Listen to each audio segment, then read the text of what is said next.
ಸ್ನೇಹಿತರೆ ನಮಸ್ಕಾರ. ಗೌರಿ ಶಕ್ಕಿ ಸ್ಟುಡಿಯೋದ ವಿಶೇಷ ಕಾರ್ಯಕ್ರಮ ಫ್ಯಾಮಿಲಿ ಡಾಕ್ಟರ್ ನಿಮಗೆಲ್ಲ ಆತ್ಮೀಯ ಸ್ವಾಗತ. ನಾನು ಗೌರಿ ಶಕ್ಕಿ. ಫ್ಯಾಮಿಲಿ ಡಾಕ್ಟರ್ ಕಾರ್ಯಕ್ರಮದಲ್ಲಿ ಇವತ್ತು ನಮ್ಮೊಂದಿಗೆ ಭಾಳ ವಿಶೇಷ ಅತಿಥಿ ಇದ್ದಾರೆ. ಆ ವಿಶೇಷ ಅತಿಥಿ ತುಂಬ ದೂರದಿಂದ ಬಂದಿದ್ದಾರೆ. ತುಂಬ ದೂರ ಅಂದರೆ ಉತ್ತರ ಕರ್ನಾಟಕದಿಂದ ಬಂದಿಲ್ಲ, ಬೆಂಗಳೂರಿನಲ್ಲೇ ತುಂಬ ದೂರದಿಂದ ಬಂದಿದ್ದಾರೆ. ಸೊ ಬನ್ನಿ ಹಾಗಾದರೆ ಸ್ವಾಗತಿಸೋಣ. ಕರ್ನಾಟಕದ ಖ್ಯಾತ ವೈದ್ಯರು, ವಿಶೇಷವಾಗಿ ಡಯಾಬಿಟಿಸ್ ಅಂದರೆ ಮಧುಮೇಹ ರೋಗದಲ್ಲಿ ಈ ಮಧುಮೇಹ ತಜ್ಞರೆಂದೇ ಹೆಸರುವಾಸಿಯಾಗಿರುವಂಥ ಸುಮಾರು 17 ವರ್ಷಗಳಿಂದ ಮಧುಮೇಹವನ್ನೇ ಪ್ರಾಕ್ಟೀಸ್ ಮಾಡ್ತಿರುವಂಥ, ಸುಮಾರು 20ಕ್ಕೂ ಹೆಚ್ಚು ವರ್ಷಗಳಿಂದ ವೈದ್ಯರಾಗಿರುವಂಥ ಡಾಕ್ಟರ್ ಸುದರ್ಶನ್ ಎನ್ ನಮ್ಮೊಂದಿಗಿದ್ದಾರೆ. ಸರ್ ಸ್ವಾಗತ ಮತ್ತು ನಮಸ್ಕಾರ ನಿಮಗೆ. ನಮಸ್ಕಾರ ಸರ್. ನಮಸ್ಕಾರ. ಹೇಗಿದ್ದೀರಿ ಸರ್? Good sir, ತಾವಾಗಿದ್ದೀರಾ? ಚೆನ್ನಾಗಿದ್ದೀನಿ, ಥ್ಯಾಂಕ್ ಯು. ಗುಡ್. ಸೊ ನಾನು ನಿಮ್ಮ ಬಗ್ಗೆ ಹೇಳ್ತಾ ಇದ್ದೆ, ನೀವು ಕೊತ್ತನೂರು ಹೆಣ್ಣೂರು ಕಡೆಯಿಂದ ಬಂದಿರೋದು ಅಲ್ವಾ ಸರ್? ಸೊ 1.5 to 2 hours ಇಲ್ಲಿ ಬರಬೇಕಾದ್ರೆ ಆಯ್ತು ಅವ್ರಿಗೆ. ಸೊ ತುಂಬ ಥ್ಯಾಂಕ್ಸ್ ಸರ್ ಮೊದಲನೇದಾಗಿ ನಿಮಗೆ. ಥ್ಯಾಂಕ್ ಯು ಸರ್, ನಾವು ಕರೆಸಿದ್ದಕ್ಕೆ ತುಂಬ thanks. Thank you very much. ನಮ್ಮ ಉದ್ದೇಶ ಏನಂದರೆ ಸರ್, ಬೇಸಿಕಲಿ ನಮ್ಮ ಜನ ಇದ್ದಾರೆ, ಹೆಲ್ತ್ ಕಾನ್ಷಿಯಸ್ ಆಗಬೇಕು ಅನ್ನೋದಷ್ಟೇ. ಅಂದರೆ ನನಗೆ ಅವರು ರೋಗಗಳೇ ಬರದಂಗೆ ಮಾಡ್ಕೋಬೇಕು, ಬಂದಿರೋ ರೋಗಗಳೆಲ್ಲ ಹೋಗ್ಬಿಡ್ಬೇಕು ಅನ್ನೋದು ಒಂದು ಕಡೆ ಅದು ಪ್ರೊಸೆಸ್ ಇದ್ದೇ ಇರುತ್ತೆ. ಬಟ್ ಕಾನ್ಷಿಯಸ್ನೆಸ್ ಬಂದುಬಿಟ್ರೆ ಆದಷ್ಟು ನಾವು ಪ್ರಿವೆಂಟ್ ಆಗುತ್ತೆ, ಬರೋವಂಥ ರೋಗಗಳನ್ನೆಲ್ಲ ನಾವು ತಡಿಬಹುದು ಅನ್ನೋದೊಂದು ಉದ್ದೇಶ. ಆ ನಿಟ್ಟಿನಲ್ಲಿ ನಾನು ಡಯಾಬಿಟಿಸ್ ಬಗ್ಗೆ ಮಾತಾಡ್ತಾ ಇರೋದನ್ನು ನೀವು ನೋಡಿರ್ಬೋದು. ನಾವು ಡಾಕ್ಟರ್ ವಾಸು ಅವ್ರು ಇರ್ಬೋದು, ನಂದಿನಿ ಮೂರ್ತಿಯವರು ಇರ್ಬೋದು, ಅಥವಾ ನಮ್ಮ ಭುಜಂಗ್ ಶೆಟ್ಟಿ ಇರ್ಬೋದು, ಸುಮಾರು ಜನರ ಜೊತೆಗೆ ನಾನು ಡಯಾಬಿಟಿಸ್ ಬಗ್ಗೆ ನಾನು ಮಾತಾಡಿದ್ದೀನಿ. ನನಗೆ ಡಯಾಬಿಟಿಸ್ ಇಲ್ಲ, ನಮ್ಮ ಮನೇಲಿ ಯಾರಿಗೂ ಇಲ್ಲ. ಆ್ಯಕ್ಚುಲಿ ಹೇಳಬೇಕಂದ್ರೆ ನನ್ನ ವೈಫ್ ಕಡೆಯಿಂದ ಸ್ವಲ್ಪ ಡಯಾಬಿಟಿಸ್ ಇದೆ ಫಾರ್ಚುನೇಟ್ಲಿ. ಸೊ ಹೀಗಾಗಿ ಡಯಾಬಿಟಿಸ್ ಬಂದಿರೋರು ಇದ್ದಾರೆ, ಅಥವಾ ಬಾರ್ಡರಲ್ಲಿ ಇರ್ತಾರೆ, ಬರೋ ಸಾಧ್ಯತೆ ಇರುವಂಥವ್ರು ಇರ್ತಾರೆ. ಸೊ ಅವ್ರಿಗೆಲ್ಲ ಈ ವಿಡಿಯೋನ ಡೆಡಿಕೇಟ್ ಮಾಡ್ತಾ ಇದ್ದೀನಿ. ದಯವಿಟ್ಟು ನಿಮ್ಮೆಲ್ಲ ಸ್ನೇಹಿತರ ಜೊತೆಗೆ ಇದನ್ನು ಶೇರ್ ಮಾಡಿ. ಮುಂಚೆನೇ ಹೇಳ್ತಾ ಇದ್ದೀನಿ ನಾನು. ಸರ್ ಮೊದಲನೇದಾಗಿ ಡಯಾಬಿಟಿಸ್ ಅಂದರೆ ಏನು ಆ್ಯಕ್ಚುಲಿ ಸರ್? ಸಿಂಪಲ್ ಆಗಿ ಹೇಳಬೇಕು. ಡಯಾಬಿಟಿಸ್ ಅಂದರೆ ಸಿಂಪಲ್ ಆಗಿ ಹೇಳಬೇಕು ಅಂದರೆ ಇದನ್ನು ಕಾಯಿಲೆ ಅನ್ನೋದಕ್ಕಿಂತ ಮೆಟಬಾಲಿಕ್ ಡಿಸಾರ್ಡರ್ ಅಥವಾ ಲೈಫ್ ಸ್ಟೈಲ್ ಡಿಸಾರ್ಡರ್ ಅಂತ ಹೇಳ್ಬೋದು. ಓಕೆ. ಇವಾಗ ನಮ್ಮ ಈ ಜನ್ರೇಷನಲ್ಲಿ ನಮ್ಮ ಲೈಫ್ ಸ್ಟೈಲು ತುಂಬ ಹದಗೆಟ್ಟೋಗಿದೆ. ಸೊ ಇವಾಗ ಸುಮಾರು ಜನ ಮುಂಚೆಲ್ಲ ಏನು ಹೇಳ್ತಾ ಇದ್ವಿ, ಫ್ಯಾಮಿಲಿ ಹಿಸ್ಟ್ರಿ ಅಂತ ಇದ್ವಿ, ಅಂದರೆ ತಂದೆ ತಾಯಿಗೆ ಶುಗರ್ ಇದೆಯಾ, ನಿಮಗೆ ಬರೋ ರಿಸ್ಕ್ ಇದೆ ಅಂತ.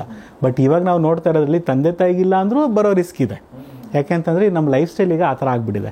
ಸೊ ಡಯಾಬಿಟಿಸ್ ಅಂದರೆ ಇವಾಗ ಮೆಟಬಾಲಿಕ್ ಡಿಸಾರ್ಡರ್ ಅಥವಾ ಲೈಫ್ ಸ್ಟೈಲ್ ಡಿಸಾರ್ಡರ್ ಅನ್ಬೋದು. ಕಾಯಿಲೆ ಅನ್ನೋದಕ್ಕಿಂತ it is not a disease actually. ಅದರಿಂದ ಕಾಯಿಲೆ ಬೇರೆ ಕಾಯಿಲೆಗಳು ಬರ್ಬೋದು, ಬಟ್ ಆದರೆ it is A metabolic disorder ಅಂತೀವಿ, ವೇರ್ ನಮ್ಮ ದೇಹದಲ್ಲಿ ಸಕ್ಕರೆ ಅಂಶ ಜಾಸ್ತಿ ಆಗ್ತಾ ಹೋಗುತ್ತೆ. ಅದರಿಂದಾಗ ಪರಿಣಾಮಗಳಿಂದ ನಮಗೆ ಅದರಿಂದ ತೊಂದರೆ ಆಗ್ಬೋದು. ಸೊ ಅದನ್ನು ಡಯಾಬಿಟಿಸ್ ಅಂತ ಹೇಳ್ತೀವಿ. ಓಕೆ. ಮೆಟಬಾಲಿಕ್ ಡಿಸಾರ್ಡರ್ ಅಂದರೆ, ಮೆಟಬಾಲಿಸಮ್ ಅಂದರೆ ನನಗೆ ಗೊತ್ತಿರೋ ಹಾಗೆ ನಾವು ಕಾಮನ್ ಮ್ಯಾನ್ ಅರ್ಥ ಮಾಡ್ಕೊಳ್ಳೋದೇನೆ ಅಂದರೆ ಪಚನ ಶಕ್ತಿ ಅಥವಾ ಜೀರ್ಣ ಶಕ್ತಿ ಅಂತ ನಾವು ಅನ್ಕೊಂಡಿದ್ದೀವಿ. ಎಕ್ಸಾಕ್ಟ್ಲಿ. ಸೊ ಹೆಂಗೆ ಇದು ಲಿಂಕ್ ಇದೆ ಸರ್ ಅದಕ್ಕೆ? ಸೊ ಹೆಂಗೆ ಅಂತಂದರೆ, ಸೊ ಈಗ ನಾವು ಊಟ ಮಾಡ್ತೀವಿ, ಊಟ ಮಾಡಿದಾಗ ಡೈಜೆಸ್ಟ್ ಆಗುತ್ತೆ, ಶುಗರು ಬ್ಲಡ್ಗೆ ಹೋಗುತ್ತೆ, ಅಲ್ಲಿಂದ ಮೆಟಬಾಲಿಸಮ್ ಸ್ಟಾರ್ಟ್ ಆಗುತ್ತೆ. ಶುಗರ್ ಹೋಗುತ್ತೆ, ಎಲ್ಲನೂ ಹೋಗುತ್ತೆ. ಇವಾಗ ನಾವು ಮೇನ್ ಡಯಾಬಿಟಿಸ್ ಬಗ್ಗೆ ಮಾತಾಡಿದ್ರೆ ಶುಗರ್ ಬಗ್ಗೆ ಮಾತಾಡೋಣ. ಸೊ ಶುಗರ್ ಬ್ಲಡ್ಗೆ ಹೋದ್ಮೇಲೆ ಅಲ್ಲಿಂದ ಇನ್ಸುಲಿನ್ ಕೆಲಸ ಸ್ಟಾರ್ಟ್ ಆಗುತ್ತೆ. ಇನ್ಸುಲಿನ್ ಒಂದು ಹಾರ್ಮೋನ್, ನಮ್ಮ ಬಾಡಿಲಿ ಐಲೆಟ್ಸ್ ಆಫ್ ಲ್ಯಾಂಗರನ್ಸ್ ಬೀಟಾ ಸೆಲ್ಲಿಂದ ಉತ್ಪತ್ತಿ ಆಗುವಂಥ ಹಾರ್ಮೋನ್. ಈ ಹಾರ್ಮೋನ್ ಕೆಲಸ ಏನಪ್ಪ ಅಂದರೆ ನಮ್ಮ ಶುಗರ್ನ ಕಂಟ್ರೋಲ್ ತರಿಸೋದು. ಓಕೆ. ಸೊ ಇಲ್ಲಿ ಏನಾಗುತ್ತೆ ಅಂದರೆ ನಮಗೆ ನಮ್ಮ ದೇಹದಲ್ಲಿ ಐದರ್ ಇನ್ಸುಲಿನ್ ಪ್ರೊಡಕ್ಷನ್ ಕಡಿಮೆ ಆಗ್ಬೋದು ಅಥವಾ ಇರೋ ಇನ್ಸುಲಿನ್ ಕೆಲಸ ಮಾಡದೇ ಇರ್ಬೋದು. ಎರಡು ಕಾರಣದಿಂದ ನಮ್ಮ ಶುಗರ್ ಜಾಸ್ತಿ ಆಗುತ್ತೆ. ಇನ್ಸುಲಿನ್ ಕೆಲಸ ಏನು ಆ್ಯಕ್ಚುಲಿ ಸರ್? ಸರ್ ಇವಾಗ ಇನ್ಸುಲಿನ್ನು ಒಂದು ಡಿಸ್ಟ್ರಿಬ್ಯೂಟರ್ ಥರ ಕೆಲಸ ಮಾಡುತ್ತೆ. ಇವಾಗ ನಾನು ಹೇಳ್ದಂಗೆ ನಾವು ಊಟ ಮಾಡಿ ಜೀರ್ಣ ಆಗಿ ಶುಗರು ರಕ್ತಕ್ಕೆ ಹೋದಾಗ ಇನ್ಸುಲಿನ್ ಅದನ್ನು ತಗೊಂಡು ಪ್ರತಿಯೊಂದು ಸೆಲ್ಸ್ಗೆ ಡಿಸ್ಟ್ರಿಬ್ಯೂಟ್ ಮಾಡ್ತಾ ಬರುತ್ತೆ. ಸೊ ಒಂದ್ಸಲ ಡಿಸ್ಟ್ರಿಬ್ಯೂಷನ್ ಆದಮೇಲೆ ನಮ್ಮ ಶುಗರ್ ಕಂಟ್ರೋಲ್ಗೆ ಬರೋದು. ಸೊ ಇಲ್ಲಿ ಡಯಾಬಿಟಿಸಲ್ಲಿ ಏನಾಗುತ್ತೆ ಅಂದರೆ ಈ ಡಿಸ್ಟ್ರಿಬ್ಯೂಷನ್ ಸರಿಯಾಗಿ ಆಗಲ್ಲ. ಸೊ ಇದರಲ್ಲಿ ಡಯಾಬಿಟಿಸಲ್ಲೂ ಕೆಲವು ಡಿಫ್ರೆಂಟ್ ಟೈಪ್ಸ್ ಆಫ್ ಡಯಾಬಿಟಿಸ್ ಇದಾವೆ. ಅದ್ರ ಫಸ್ಟ್ ಮೂರು ಮುಖ್ಯವಾಗಿ ನಾವು ಕಾಮನ್ ಆಗಿ ನೋಡುವಂಥದ್ದು ಏನು ಅಂದರೆ ಟೈಪ್ 1 ಡಯಾಬಿಟಿಸ್. ಟೈಪ್ 1 ಡಯಾಬಿಟಿಸ್ ಅಂದರೆ ನಮ್ಮ ದೇಹದಲ್ಲಿ ಇನ್ಸುಲಿನ್ ಪ್ರೊಡಕ್ಷನ್ನೇ ಆಗಿರಲ್ಲ. ಇದು ಯೂಶಲಿ ಮಕ್ಕಳಲ್ಲಿ ಕಂಡು ಬರುತ್ತೆ. ಸೊ ಅದು ಮ್ಯಾನುಫ್ಯಾಕ್ಚರಿಂಗ್ ಸ್ಟಾರ್ಟಿಂಗ್ ಅಲ್ಲೇ ಅದು ಪ್ರೊಡಕ್ಷನ್ನೇ ಇರಲ್ಲ. So they have to take insulin life long. ಅದು ಮ್ಯಾನುಫ್ಯಾಕ್ಚರಿಂಗ್ ಡಿಫೆಕ್ಟ್. ಮ್ಯಾನುಫ್ಯಾಕ್ಚರಿಂಗ್ ಡಿಫೆಕ್ಟ್ ಅಂತಾನೆ ಹೇಳ್ಬೋದು. ಸೊ ನಮ್ಮ ದೇಹದಲ್ಲಿ ಜೆನೆಟಿಕಲಿ ಪ್ಯಾನ್ಕ್ರಿಯಾಸ್ ಅಲ್ಲಿ ಬೀಟಾ ಸೆಲ್ಸ್ ಪ್ರೊಡಕ್ಷನ್ ಮಾಡ್ತಾ ಇರಲ್ಲ. ಸೊ ಅದು ಟೈಪ್ 1 ಡಯಾಬಿಟಿಸ್ ಅಂತ. ಅಲ್ಲಿ ನಮಗೆ ಇನ್ಸುಲಿನ್ ನಿಲ್ಲಿಸ್ಬೋದಾ, ಕಡಿಮೆ ಮಾಡ್ಬೋದಾ ಅಂದರೆ ಖಂಡಿತ ಇಲ್ಲ. ಅದಕ್ಕೆ ಇನ್ಸುಲಿನ್ ಬಿಟ್ಟರೆ ಸದ್ಯಕ್ಕೇನು ನಮಗಿಲ್ಲ, ನಮ್ಮ ಹತ್ರ ಏನೂ ಆಪ್ಷನ್ಸ್ ಇಲ್ಲ. ಸೊ ಮಗು ಇರ್ಬೇಕಾದ್ರೆ ಗೊತ್ತಾಗುತ್ತೆ, ಲೈಫ್ ಲಾಂಗ್ ಅವರು ಇನ್ಸುಲಿನ್ ತೊಗೊಬೇಕಾಗತ್ತೆ. ಸೊ ಇದು ಮೊದಲನೇದು ಟೈಪ್ 1. ಬಟ್ ವೆರಿ ಡೇಂಜರಸ್ ಅಲ್ಲ ಸರ್ ಅದು? ಸರಿ, ಹಂಗೆ ಅನ್ಬಾರ್ದು ಡೇಂಜರಸ್. ಆಕ್ಚುಲಿ ಭಯ ಹುಟ್ಟಿಸೋ ಥರ ಅಂತ. ಯಾಕೆ ಅಂತಂದ್ರೆ ಮಕ್ಕಳಲ್ವಾ, ದೊಡ್ಡವ್ರು ನಮ್ಗಾದ್ರೆ ನಮ್ಗೆ ಅರ್ಥ ಆಗುತ್ತೆ, ತಿಳುವಳಿಕೆ ಇರುತ್ತೆ, ನಾವು ಚೇಂಜ್ ಮಾಡ್ಕೊತೀವಿ. ಬಟ್ ಮಕ್ಕಳಿಗೆ ತಿನ್ನೋ ವಯಸ್ಸಲ್ಲಿ ಅದು ತಿನ್ಬೇಡ ಇದು ತಿನ್ಬೇಡ ಅಂದಾಗ ಸ್ವಲ್ಪ ಕಷ್ಟ ಕಂಟ್ರೋಲ್ ತುಂಬ ಕಷ್ಟ ಆಗುತ್ತೆ. ಸ್ವಲ್ಪ ಕಷ್ಟ ಆಗುತ್ತೆ. ಬಟ್ ಈಗಿನ generation are very fast, so they know what they are doing and they know what to do. So ನಮ್ಮ ಎಕ್ಸ್ಪೀರಿಯನ್ಸಲ್ಲಿ ಟೈಪ್ 1 ಡಯಾಬಿಟಿಸ್ ಕೂಡ ಕಂಟ್ರೋಲ್ ಮಾಡ್ಬೋದು, ಬಟ್ ಸ್ವಲ್ಪ ಡೆಡಿಕೇಶನ್ ಬೇಕಾಗುತ್ತೆ ಪೇರೆಂಟ್ಸ್ ಕಡೆಯಿಂದ ಎಸ್ಪೆಷಲಿ. ಬಟ್ ತುಂಬ ರೇರ್ ಸರ್ ಅದು ಅಂದ್ರೆ? ಹಾಂ, comparatively type 2 is very common. See type 2 ಅಂತ ಬಂದಾಗ ಟೈಪ್ 1 ಎಷ್ಟು ಪರ್ಸೆಂಟೇಜ್ ಸರ್? ಈ ಮಕ್ಕಳು ಹುಡ್ತವೆ 100 ಮಕ್ಕಳಿಗೆ ಒಬ್ರಿಗೆ ಇರುತ್ತೆ, 1000 ಮಕ್ಕಳಿಗೆ ಇಲ್ಲ ಅಷ್ಟೇ, 100ಕ್ಕೆ ಒಬ್ರು ಅಥವಾ 1000ಕ್ಕೆ ಒಂದಿಬ್ರಿಗೆ ಆ ಥರ ಇರ್ಬೋದು ಅಷ್ಟೇ. ಇಟ್ಸ್ ವೆರಿ ಕಡಿಮೆ, ಬಟ್ ಇದೆ, it is there. But type 2 is very very huge. But ಯಾಕೆ ಸರ್ ಇದಾಗುತ್ತೆ? ಈಗ ಟೈಪ್ 1 ಯಾಕೆ ಬರುತ್ತೆ ಸರ್? ಸರ್ ಅದು ಆಟೋಮ್ಯೂನ್ ಡಿಸಾರ್ಡರ್ ಅಂತ ಹೇಳ್ತೀವಿ. ನಮ್ಮ ಬಾಡಿಲೇನೆ ನಮ್ಮ ಇದ್ರ ಈ ಪ್ಯಾಂಕ್ರಿಯಾಸ್ ಸೆಲ್ಸ್ ಇರುತ್ತಲ್ಲ, ಅದ್ರ ವಿರುದ್ಧ ಆಂಟಿಬಾಡೀಸ್ ಪ್ರೊಡ್ಯೂಸ್ ಆಗುತ್ತೆ. So it won't allow it to work. Okay. So ಅದೇನು ಮಾಡೋಕ್ಕಲ್ಲ, ವಿ ಕಾಂಟ್ ಡು ಎನಿಥಿಂಗ್. ಇವಾಗ ಹೆಂಗೆ ಅಂದರೆ ಆರ್ಮಿ ನಮ್ಮ LOCಲಿ ಇಂಡಿಯಾ ಪಾಕಿಸ್ತಾನ್ ಬಾರ್ಡ್ರಲ್ಲಿ ನಾವೊಂದು ಆರ್ಮಿ ನಿಂತ್ಕೊಂಡಿರ್ತೀವಿ. ಸೊ ಈಗ ಒಂದಿಬ್ಬರು ಸೈನಿಕರು ವಾಪಸ್ ತಿರುಗಿಬಿಟ್ಟು ನಮ್ಮ ಕಡೆನೇ ಶೂಟ್ ಮಾಡಿಬಿಟ್ರೆ, ಸೊ ಆ ಥರ ಇಲ್ಲಿ ನಮ್ಮ ಡಿಫೆನ್ಸ್ ಮೆಕ್ಯಾನಿಸಮ್ ನಮಗೇನೆ ಅದು ಉಲ್ಟಾ ಹೊಡೆದ್ಬಿಡುತ್ತೆ. ಇಲ್ಲಿ ಏನಾಗುತ್ತೆ ಅಂದರೆ ನಾವು ಆರ್ಮಿನ ತೆಗಿಯೋಕ್ಕಾಗಲ್ಲ, ಇದನ್ನ ಪ್ರಾಬ್ಲಮ್ ಆಗ್ತಾ ಇದೆ, ಆರ್ಮಿನ ತೆಗಿಯೋಕ್ಕಾಗಲ್ಲ, ಯಾಕಂದರೆ ಇಮ್ಯುನಿಟಿ ಬೇಕಾಗುತ್ತೆ. ಸೊ ಅದರಿಂದ we have to manage it. ಅದು ಏನು ಮಾಡೋಕ್ಕಾಗಲ್ಲ, ಪ್ರೊಡಕ್ಷನ್ ಆಗಲ್ಲ ಅಲ್ಲಿ. So we have to supplement from outside, ಇನ್ಸುಲಿನ್ನ ಆಚೆ ಕಡೆಯಿಂದನೇ ಕೊಡಬೇಕಾಗುತ್ತೆ. Okay okay okay. ಸೊ ಅದು ಟೈಪ್ 1 ಆಯಿತು. ಟೈಪ್ 1 ಡಯಾಬಿಟಿಸ್ ನೀವು ಬಗ್ಗೆ ಹೇಳ್ತಿರ್ಬೇಕಾದ್ರೆ ಒಂದು ಮಾತನ್ನು ಹೇಳಿದ್ರಿ, ಏನು ಮಾಡೋಕ್ಕಾಗಲ್ಲ ಅಂತ ಹೇಳಿದ್ರಿ ನೀವು. ಅಂದರೆ ನನಗೆ ಅಂದರೆ ಈ ಮಾತು ಡಾಕ್ಟರಿಂದ ಕೇಳೋದು ಸ್ವಲ್ಪ ಬೇಜಾರಾಗುತ್ತೆ. ಏನು ಮಾಡೋಕ್ಕಾಗಲ್ಲ ಅಂದರೆ ಏನು ಮಾಡೋಕ್ಕಾಗಲ್ಲ ಅರ್ಥ ಹೇಳ್ತೀನಿ. ಇವಾಗ ನಾನು ಟೈಪ್ 2ಅಲ್ಲಿ ನನಗೆ ಪರ್ಸ್ನಲಿ ನನಗೆ ಮೆಡಿಸಿನ್ಸ್ ಎಲ್ಲ ಜಾಸ್ತಿ ಕೊಡೋಕೆ ಇಷ್ಟ ಇಲ್ಲ. ನಾನು ಇನ್ಸುಲಿನ್ ತೊಗೊಳೋದು ಇನ್ಸುಲಿನ್ ಕಡಿಮೆ ಮಾಡೋಕ್ಕೆ ಪ್ರಯತ್ನ ಪಡ್ತೀನಿ, ಇನ್ಸುಲಿನ್ ನಿಲ್ಸೋಕ್ಕೆ ಪ್ರಯತ್ನ ಪಡ್ತೀನಿ, ಮೆಡಿಸನ್ ತೊಗೊಳೋದು ಮೆಡಿಸನ್ ಕಡಿಮೆ ಮಾಡಿ ನಿಲ್ಸೋಕ್ಕೆ ಪ್ರಯತ್ನ ಪಡ್ತೀನಿ. ಸೊ ಆ ಪ್ರಾಸೆಸ್ ಇಲ್ಲಿ ಆಗಲ್ಲ. ಇಲ್ಲಿ we don't have much option. ನಮಗಿರೋದೇ ಇನ್ಸುಲಿನ್. ಯಾಕೆಂದರೆ ಇನ್ಸುಲಿನ್ ಪ್ರೊಡಕ್ಷನ್ ಆದರೆ ಒಳಗಡೆ ನಾವು ಲೈಫ್ ಸ್ಟೈಲ್ ಇಂಪ್ರೂವ್ಮೆಂಟ್ ಮಾಡ್ಕೊಂಡು ಅದನ್ನೆಲ್ಲ ಕಡಿಮೆ ಮಾಡ್ಬೋದು.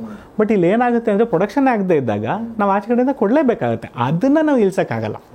ಸೊ ಇನ್ಸುಲಿನ್ ತೊಗೊಳೋದು ಸ್ಟಾಪ್ ಮಾಡೋಕ್ಕಾಗುತ್ತಾ ಟೈಪ್ 1 ಅಂದರೆ ಆಗಲ್ಲ. ಸೊ ಇದನ್ನೇನು ಮಾಡೋಕ್ಕಾಗಲ್ಲ, ಅದನ್ನೇನು ಮಾಡೋಕ್ಕಾಗಲ್ಲ. ಬಟ್ ದಟ್ ಡಸಂಟ್ ಮೀನ್ ಅವರು ಲೈಫ್ ಲಾಂಗ್ ಸಫರ್ ಮಾಡಬೇಕು, ಆ ಥರ ಏನಿಲ್ಲ. So they can maintain A very healthy life, healthy life ಚೆನ್ನಾಗಿರ್ತಾರೆ, ಎಲ್ಲ ನಾರ್ಮಲ್ ಆಗಿರುತ್ತೆ, ಏನು ತೊಂದರೆ ಇಲ್ಲ. ಶುಗರ್ ಕಂಟ್ರೋಲ್ ಮಾಡ್ಕೊಂಡು ಹೋಗ್ತಾ ಇದ್ರೆ ದೇ ವಿಲ್ ಬಿ ನಾರ್ಮಲ್, ಅದೇನು ತೊಂದರೆ ಆಗಲ್ಲ ನಮಗೆ. ಸರಿ, ಈಗ ಸುಮ್ಮನೆ ಇನ್ನೊಂದು ಪ್ರಶ್ನೆ ಕೇಳ್ತೀನಿ, ಜೆನೆಟಿಕ್ ಡಿಸಾರ್ಡರ್ಗಳ ಸರ್ ಇವೆಲ್ಲ? ಹೌದು, that is a genetic disorder. ಹೌದಾ? Okay okay. Type 1 is a genetic disorder. ಅಂದ್ರೆ ಅದು ಪೂರ್ವಜರಿಂದ ಬಂದಿರುವಂತ ಯಾವುದೋ ಒಂದು ಎಲ್ಲೋ ಒಂದ್ ಕಡೆ ಇರುತ್ತೆ, ಅದಲ್ಲಿ ಇಲ್ಲಿ ಬಂದ್ಬಿಡುತ್ತೆ. ಸೊ ಎಲ್ಲಿ ಅಂತ ಹುಡ್ಕಕ್ಕಾಗಲ್ಲ ಅದು. ಸೊ ಅದನ್ನ ಅಂದ್ರೆ ಮುಂದೆ ಬರ್ಬೋದಾ ಸರ್? ಇದಕ್ಕೂ ಕೂಡ ಕ್ಯೂರ್ ಬರ್ಬೋದಾ ಸರ್? ಬರ್ಬೋದು ಸರ್. ಇವಾಗೆಲ್ಲ ಸುಮಾರು ಎಲ್ಲ ನಡೀತಾ ಇದೆ, ರಿಸರ್ಚಸ್ ಎಲ್ಲ ನಡೀತಾ ಇದೆ. ಜೀನ್ ಥೆರಪಿ ಅಂತ ಒಂದು ಬಂದಿದೆಯಲ್ಲ ಸರ್? Gene therapy, stem cell therapy ಅಂತ ಮಾಡ್ತಾರೆ. ಸೊ ನಡೀತಾ ಇದೆ, ಬಟ್ ಇನ್ನೂ ಯಾವುದು ಕಾಂಕ್ರೀಟ್ ಎವಿಡೆನ್ಸ್ ಆಗಿ ನಮ್ಗೆ ಇನ್ನೂ ಟ್ರೀಟ್ಮೆಂಟ್ ಸಿಗ್ತಾ ಇಲ್ಲ ಅದಕ್ಕೆ. ಸೊ ಮುಂದಕ್ಕೆ ಡೆಫಿನೆಟ್ಲಿ ಬರುತ್ತೆ, 100% ಸಮಥಿಂಗ್ ವಿಲ್ ಕಮ್. ಯಾಕಂದ್ರೆ ಇವಾಗ AI ಬಂದ್ಮೇಲೆ what is not possible. Correct. Anything can happen in future. Very true. Good. So this is diabetes ಅಂದರೆ ಏನು ಅಂತ ಗೊತ್ತಾಯಿತು, ಮತ್ತು ಟೈಪ್ 1 ಡಯಾಬಿಟಿಸ್ ಅಂದರೆ ಏನು ಗೊತ್ತಾಯಿತು. ಬಟ್ ಟೈಪ್ 1 ಡಯಾಬಿಟಿಸ್ ಬಗ್ಗೆ ನಾನು ತಿಳ್ಕೊಂಡಂಗೆ ಇದು ತುಂಬ ರೇರ್ ಆಗಿ ಕಾಣಿಸ್ಕೊಳ್ಳೋ ಡಿಸೀಸ್ ಆಗಿರೋದ್ರಿಂದ ಇದ್ರ ಬಗ್ಗೆ ಅಂದರೆ ನಾವು ಇಷ್ಟು ಮಾತಾಡಿದ ಸಾಕು ಅಂತ ಅನ್ಸುತ್ತೆ ಅಲ್ವಾ sir? Correct. So yes sir, next ಈಗ ಟೈಪ್ 2 ಬರೋಣ. ಈ ಟೈಪ್ 2 ಡಯಾಬಿಟಿಸಲ್ಲಿ ಏನಂದರೆ ಇದು 2 ಕಾರಣದಿಂದ ಬರುತ್ತೆ. ಒಂದು ಇನ್ಸುಲಿನ್ ಡಿಫಿಷಿಯನ್ಸಿ ಅಂತೀವಿ, ಇನ್ನೊಂದು ಇನ್ಸುಲಿನ್ ರೆಸಿಸ್ಟೆನ್ಸ್ ಅಂತೀವಿ. ಓಕೆ. ಇನ್ಸುಲಿನ್ ಡಿಫಿಷಿಯನ್ಸಿ ಅಂದರೆ ನಮ್ಮ ದೇಹದಲ್ಲಿ ಇನ್ಸುಲಿನ್ ಪ್ರೊಡಕ್ಷನ್ ಕಡಿಮೆ ಆಗುತ್ತೆ. ಓಕೆ. ಇನ್ಸುಲಿನ್ ರೆಸಿಸ್ಟೆನ್ಸ್ ಅಂದರೆ ಇರೋ ಇನ್ಸುಲಿನ್ ಕೆಲಸ ಮಾಡಲ್ಲ. ಓಹೋ. ಸೊ ಇದು ಪ್ಯೂರ್ ಲೈಫ್ ಸ್ಟೈಲ್ ಡಿಸಾರ್ಡರ್. ಇದರಲ್ಲಿ ನಮಗೆ ಇದು ಪೇರೆಂಟ್ಸ್, ಇವಾಗ ಮುಂಚೆ ಎಲ್ಲ ಪೇರೆಂಟ್ಸ್ಗೆ ವಿಲ್ ಕೊಟ್ಬಿಟ್ರು ಅಂತ ಇದ್ರು. ಸೊ ನಾವು we can't blame them, we can't blame our parents. ಮನೆ ಇತ್ತು, ತಂದೆ ತಾಯಿ ಕೊಟ್ಬಿಟ್ರು, ನಮಗೆ ಡಯಾಬಿಟಿಸ್ ಕೊಟ್ಬಿಟ್ರು, ಇವಾಗೆಲ್ಲ ಹೇಳೋ ಪರಿಸ್ಥಿತಿ ಇಲ್ಲ, ಯಾಕಂದರೆ ನಮ್ಮ ಲೈಫ್ ಸ್ಟೈಲ್ ಆ ಥರ ಇದೆ. ಓಕೆ. ಸೊ ಈ ಡಯಾಬಿಟಿಸು ಬರೋದಕ್ಕೆ ನಾವೇ ಕಾರಣ ಅಂತಲೇ ಹೇಳ್ಬೋದು, 80% ಅಟ್ಲೀಸ್ಟ್. ಸೊ ಇದೇನಂದರೆ ಇದು ಒಂದ್ಸಲ ಬಂದರೆ ಇದು ನಮ್ಮ ಲೈಫ್ ಲಾಂಗ್ ಪಾರ್ಟ್ನರ್. ಓಕೆ. ಇದಕ್ಕೆ ಕಂಪ್ಲೀಟ್ ಕ್ಯೂರ್ ಅಂತ ಹೇಳೋಕ್ಕಾಗಲ್ಲ, ಯಾಕಂದ್ರೆ it is not a disease ಅಂತ ಹೇಳೋದ್ವಲ್ಲ. ಡಿಸೀಸ್ ಆದರೆ ಕ್ಯೂರ್ ಮಾಡ್ಬೋದು, it is a disorder. So ಇದು ಕ್ಯೂರ್ ಅಂತ ಹೇಳೋಕ್ಕಾಗಲ್ಲ, but you will be a diabetic for life long. Diabetes ಒಂದ್ಸಲ ಬಂದರೆ ಅದು ನಮ್ಮ ಜೊತೆನೇ ಇರುತ್ತೆ. ಸೊ ಇದು ನಮ್ಮ ಲೈಫ್ ಲಾಂಗ್ ಪಾರ್ಟ್ನರು. ಅದಕ್ಕೇನಪ್ಪ ನಾನು ಹೇಳ್ತೀನಿ ಅಂದರೆ ಇದ್ರ ಜೊತೆ ನಾವು ಒಳ್ಳೆ ಫ್ರೆಂಡ್ಶಿಪ್ ಮಾಡ್ಕೊಬೇಕು, ಆವಾಗ ನಮ್ಗೆ ಏನೂ ತೊಂದರೆ ಕೊಡಲ್ಲ. ಓಕೆ. ನೀನೇನು ಮಾಡ್ಕೊಂಡು ನನ್ನ ಪಾಡ್ ನಾನು ಇರ್ತೀನಿ ಅಂದರೆ ಟೈಮ್ ಬಂದಾಗ ಸರಿ ಕೊಡುತ್ತೆ. ಸೊ ಇದಕ್ಕೆ it's just like A relationship. ಸುಮಾರು ಜನ ನೋಡ್ತೀನಿ ಡಯಾಬಿಟಿಸ್ ಅಂತ ಅಂದ ತಕ್ಷಣ ತುಂಬ ಟೆನ್ಷನ್ ಆಗ್ಬಿಡ್ತಾರೆ. ಅಯ್ಯೋ ನಂಗೆ ಶುಗರ್ ಬಂದ್ಬಿಡ್ತಾ, ಏನಾಗುತ್ತೆ, ನಂಗೆ ಕಿಡ್ನಿ ಹೊಟ್ಟೋಗುತ್ತೆ, ಕಣ್ಣು ಹೊಟ್ಟೋಗುತ್ತೆ ಅಂತ. ಆ್ಯಕ್ಚುಲಿ ಹೇಳಬೇಕು ಅಂದರೆ ಫ್ರ್ಯಾಂಕಾಗಿ ಹೇಳಬೇಕು ಅಂದರೆ ಶುಗರ್ ಕಂಟ್ರೋಲ್ ಮಾಡಿಸೋದು ತುಂಬ easy. It's a very simple process. ನಾವು ಅದನ್ನು ಕಾಂಪ್ಲಿಕೇಟ್ ಮಾಡ್ಕೊಂಡ್ಬಿಡ್ತೀವಿ ಅಷ್ಟೇ. ಸೊ ಶುಗರ್ನ ಕಂಟ್ರೋಲ್ ಮಾಡೋದು ಭಾರಿ ಸುಲಭ. ಸೊ ಇಂಪಾರ್ಟೆಂಟ್ ಏನಪ್ಪ ಅಂದರೆ it is just like A relationship. ನೀವು ಇದನ್ನು ಚೆನ್ನಾಗಿ ನೋಡ್ಕೊಳ್ಳಿ, ನಿಮ್ಗೆ ಅದೇನು ತೊಂದರೆ ಕೊಡಲ್ಲ. ಓಕೆ ಸರ್, ನಾನು ಅದನ್ನ ಕೇಳೋಕ್ಕಿಂತ ಮುಂಚೆ ಇತ್ತೀಚೆಗೆ ನಾವು 1-2-3 ವಿಡಿಯೋಗಳು ಮಾಡಿದ್ವಿ ಸರ್. ಅದ್ರ ಕಾನ್ಸೆಪ್ಟೇ ಏನಂದರೆ ರಿವರ್ಸಿಂಗ್ ದ ಡಯಾಬಿಟಿಸ್ ಅಂತ ಇತ್ತು. ಕರೆಕ್ಟ್. ಸೊ ನೀವು ಈಗ ರಿವರ್ಸಿಂಗ್ ಅಂತಂದರೆ ನೀವೇನು ಹೇಳಿದ್ರಿ, ಏನು ಅಂದರೆ ಲೈಫ್ ಲಾಂಗ್ ಇರುತ್ತೆ ಅಂತ ಹೇಳಿ. ಬಟ್ ಆ ರಿವರ್ಸಲ್ ಅಂತ ಕರೆಕ್ಟ್. ಆ ರಿವರ್ಸಲ್ ಅನ್ನೋ ಪದ ಆ್ಯಕ್ಚುಲಿ ರಿವರ್ಸಲ್ ಅನ್ನೋ ಪದ ಸ್ವಲ್ಪ ಮಿಸ್ಲೀಡಿಂಗ್ ಆಗಿದೆ. ಯಾಕೆಂದರೆ ಸುಮಾರು ಜನ ಏನು ಅನ್ಕೊಂತಾರೆ ರಿವರ್ಸಲ್ ಅಂತಂದರೆ let us be very frank and practical. Reversal ಅಂತಂದರೆ it is not you are going to cure diabetes. ಇವಾಗ ಸುಮಾರು ಜನ ಕಾನ್ಸೆಪ್ಟ್ ಏನು ಅನ್ಕೊತಾರೆ ಅಂದರೆ ರಿವರ್ಸಲ್ ಅಂದರೆ ನಾನು ಈ ಪ್ರೋಗ್ರಾಮ್ ಮಾಡೋಣ, ನಂಗೆ ಶುಗರ್ ಎಲ್ಲ ನಾರ್ಮಲ್ ಬರುತ್ತೆ, ಆಮೇಲೆ ನಾನು ಏನು ಬೇಕಾದ್ರೆ ತಿನ್ಕೊಂಡಿರ್ಬೋದು, ಎಕ್ಸರ್ಸೈಸ್ ಮಾಡಿಲ್ಲ ಅಂದ್ರೂ ನಡೆಯುತ್ತೆ, ಏನು ಮಾಡಿಲ್ಲ ಅನ್ನೋದು ಶುಗರ್ ಹಂಗೆ ಕಂಟ್ರೋಲಾಗಿರುತ್ತೆ, ಟ್ಯಾಬ್ಲೆಟ್ ತೊಗೊಳಂಗಿಲ್ಲ ಅಂತ. No, that is not the way. Reversal of the diabetes definition ಏನಪ್ಪ ಅಂದರೆ ಮೆಡಿಸನ್ನ ಕಡಿಮೆ ಮಾಡ್ಕೊಂಡು ನಿಲ್ಲಿಸೋದು. Okay okay, that is reversal. Okay, but you will be a diabetic. Will be diabetic. ನಾವು ಲೈಫ್ ಸ್ಟೈಲ್ ಮತ್ತೆ ಅದು ಇದು ನಾನು ಸುಮಾರು ನೋಡಿದ್ದೀನಿ. ಸುಮಾರು ಜನ ರಿವರ್ಸಲ್ ಅಂತ ಮಾಡಿಸ್ಕೊಂಡಿರೋರು ನೋಡಿದ್ದೀನಿ, ಮತ್ತೆ ಅವ್ರ ಹತ್ರ ಬಂದಿರೋದೇ ಇದೆ ಸುಮಾರು ಜನ. ಮತ್ತೆ ಅದು ಟ್ಯಾಬ್ಲೆಟ್ ಶುರು ಮಾಡಿರೋ ಎಕ್ಸಾಂಪಲ್ಸ್ಗಳು ಇದ್ದಾವೆ. ಯಾಕೆ ಅಂತಂದರೆ ರಿವರ್ಸಲಲ್ಲಿ ನಾವೇನು ಮಾಡ್ತೀವಿ, ತುಂಬ ಸ್ಟ್ರಿಕ್ಟಾಗಿ ನಾವು ಡಯಟ್ ಕೊಟ್ಟಾಗ it will come under control. But ಆಮೇಲೆ ಏನು, once you finish the program after that life long ಅವರು ಡಯಟನ್ನು ಮೇಂಟೈನ್ ಮಾಡೋಕ್ಕಾಗಲ್ಲ. ಆ ಥರ ಡಯಟ್ ಮಾಡೋಕ್ಕಾಗಲ್ಲ. ಯಾಕೆಂದರೆ ಇವಾಗ ಸರ್ ನನ್ನ ಒಪಿನಿಯನ್ ಪ್ರಕಾರ, ಇವಾಗ ಸಪೋಸ್ ನಿಮಗೆ ಇಡ್ಲಿ ತಿನ್ನೋಕೆ ಇಷ್ಟ ಇಲ್ಲ ಅಂತ ಇಟ್ಕೊಳ್ಳಿ. ನಾನು ನಿಮ್ಗೆ ದಿನ 2 ಇಡ್ಲಿ ತಿನ್ನಬೇಕು ಅಂದರೆ ಎಷ್ಟು ದಿನ ತಿನ್ಬೋದು? ಹಬ್ಬ ಅಂದರೆ ಸ್ವಲ್ಪ ದಿನ ತಿಂತೀರಾ, ಜೋಶಲ್ಲಿದ್ದಾಗ ಒಂದು ವರ್ಷ ತಿನ್ಬೋದು, 2 ವರ್ಷ ತಿನ್ಬೋದು, ಆಮೇಲೆ ಬೋರ್ ಆಗಲ್ವಾ? ಆಮೇಲೆ you trend to live it. ಯಾಕಂದರೆ ನಿಮ್ಗೆ ಇಡ್ಲಿ ತಿನ್ನೋ ಅಭ್ಯಾಸನೇ ಇಲ್ಲ. ಸೊ ಇಲ್ಲಿ ಏನಾಗುತ್ತೆ ಅಂದರೆ ನಾವು ತುಂಬ ಏನೋ ಸ್ಟ್ರಿಕ್ಟಾಗಿ ಏನಾದ್ರು ಒಂದು ಗೈಡ್ಲೈನ್ ಕೊಟ್ಟಾಗ ಅದು ಲೈಫ್ ಲಾಂಗ್ ಫಾಲೋ ಮಾಡೋದು ಕಷ್ಟ. ಸೊ ವಾಟ್ ಐ ಬಿಲೀವ್, ನಾನೇನು ಮಾಡ್ತೀನಿ ಅಂದರೆ ಫಸ್ಟು ನಾನು ನನ್ನ ಹತ್ರ ಬರೋ ಪೇಷಂಟ್ಸ್ ಲೈಫ್ ಸ್ಟೈಲ್ನ ಅರ್ಥ ಮಾಡ್ಕೊಳ್ಳೋಕೆ ಪ್ರಯತ್ನ ಪಟ್ಟು ಅವರಲ್ಲಿ ಏನೇನು ಸಣ್ಣ ಪುಟ್ಟ ಚೇಂಜಸ್ ಮಾಡ್ಬೋದು ಅದನ್ನು ಮಾಡೋಕ್ಕೆ ಪ್ರಯತ್ನ ಪಡ್ತೀನಿ. And that gives wonderful result. ನಮ್ದಿಲ್ಲಿ ಓಕೆ, ನನಗೂ ಮೆಡಿಸಿನ್ಸ್ ಕಡಿಮೆ ಮಾಡೋದು ಅಂದರೆ ಭಾರಿ ಖುಷಿ. ಸೊ ಎಲ್ಲರಿಗೂ ಮೆಡಿಸಿನ್ಸ್ ಕಡಿಮೆ ಮಾಡೋಕ್ಕೆ ಪ್ರಯತ್ನ ಪಡ್ತೀನಿ. ಬಟ್ ನಂದು ಇನ್ಸ್ಟಂಟ್ ರಿಸಲ್ಟ್ ಇಲ್ಲ. You can't expect 1 month 2 month 3 monthsಲ್ಲಿ ಮೆಡಿಸಿನ್ ಕಡಿಮೆ ಮಾಡ್ತಾನೆ ಅಂದರೆ ಇಲ್ಲ. Let us be more practical. So ನಾನೇ ಥರ ಮಾಡ್ತೀನಿ ಅಂದರೆ ಅವ್ರಿಗೆ ಸಣ್ಣ ಪುಟ್ಟ ಚೇಂಜಸ್ ಮಾಡ್ತಾ ಈ ಕಡೆಯಿಂದ ಮೆಡಿಸಿನ್ ಕಡಿಮೆ ಮಾಡ್ಕೊಂಬರ್ತೀನಿ. So there consistency will be there, stability ಇರುತ್ತೆ ನಮಗೆ. ಒಂದಿನ ಅವ್ರ ಟ್ಯಾಬ್ಲೆಟ್ ನಿಲ್ಸಿದ ಮೇಲೂ ಕೂಡ ಲೈಫ್ ಸ್ಟೈಲ್ನ ಬಿಡಲ್ಲ. ಇಟ್ ಈಸ್ ನಾನು ಟ್ಯಾಬ್ಲೆಟ್ ನಿಲ್ಸಾಗ ಮುಗೀತು ಹೋಗಿದ ಮೇಲೆ ನಂತರ ಬರಬೇಡಿ ಅಂತ ಹೇಳೋಕ್ಕಾಗಲ್ಲ. ಸೊ ಆ ರುಟೀನ್ ಏನಿದೆ ಅವ್ರದ್ದು ಡಯಾಬಿಟಿಸ್ ಆದಾಗ ಅವ್ರು ಏನೇನು ಫಾಲೋ ಮಾಡಬೇಕು, ಅವ್ರ ಲೈಫ್ ಸ್ಟೈಲ್ ಏನೇನಿರುತ್ತೆ, ಬ್ಲಡ್ ಟೆಸ್ಟ್ ಯಾವಾಗ ಮಾಡಬೇಕು, ಅದೆಲ್ಲ ಹಂಗೆ ಇರುತ್ತೆ. Only thing is they are not on a medication. So okay ಆ ಥರ. ಸೊ ಅದರಿಂದ that will be A slow process but sustainable ಅಂತ ನನ್ನ opinion. Sustainable and effective.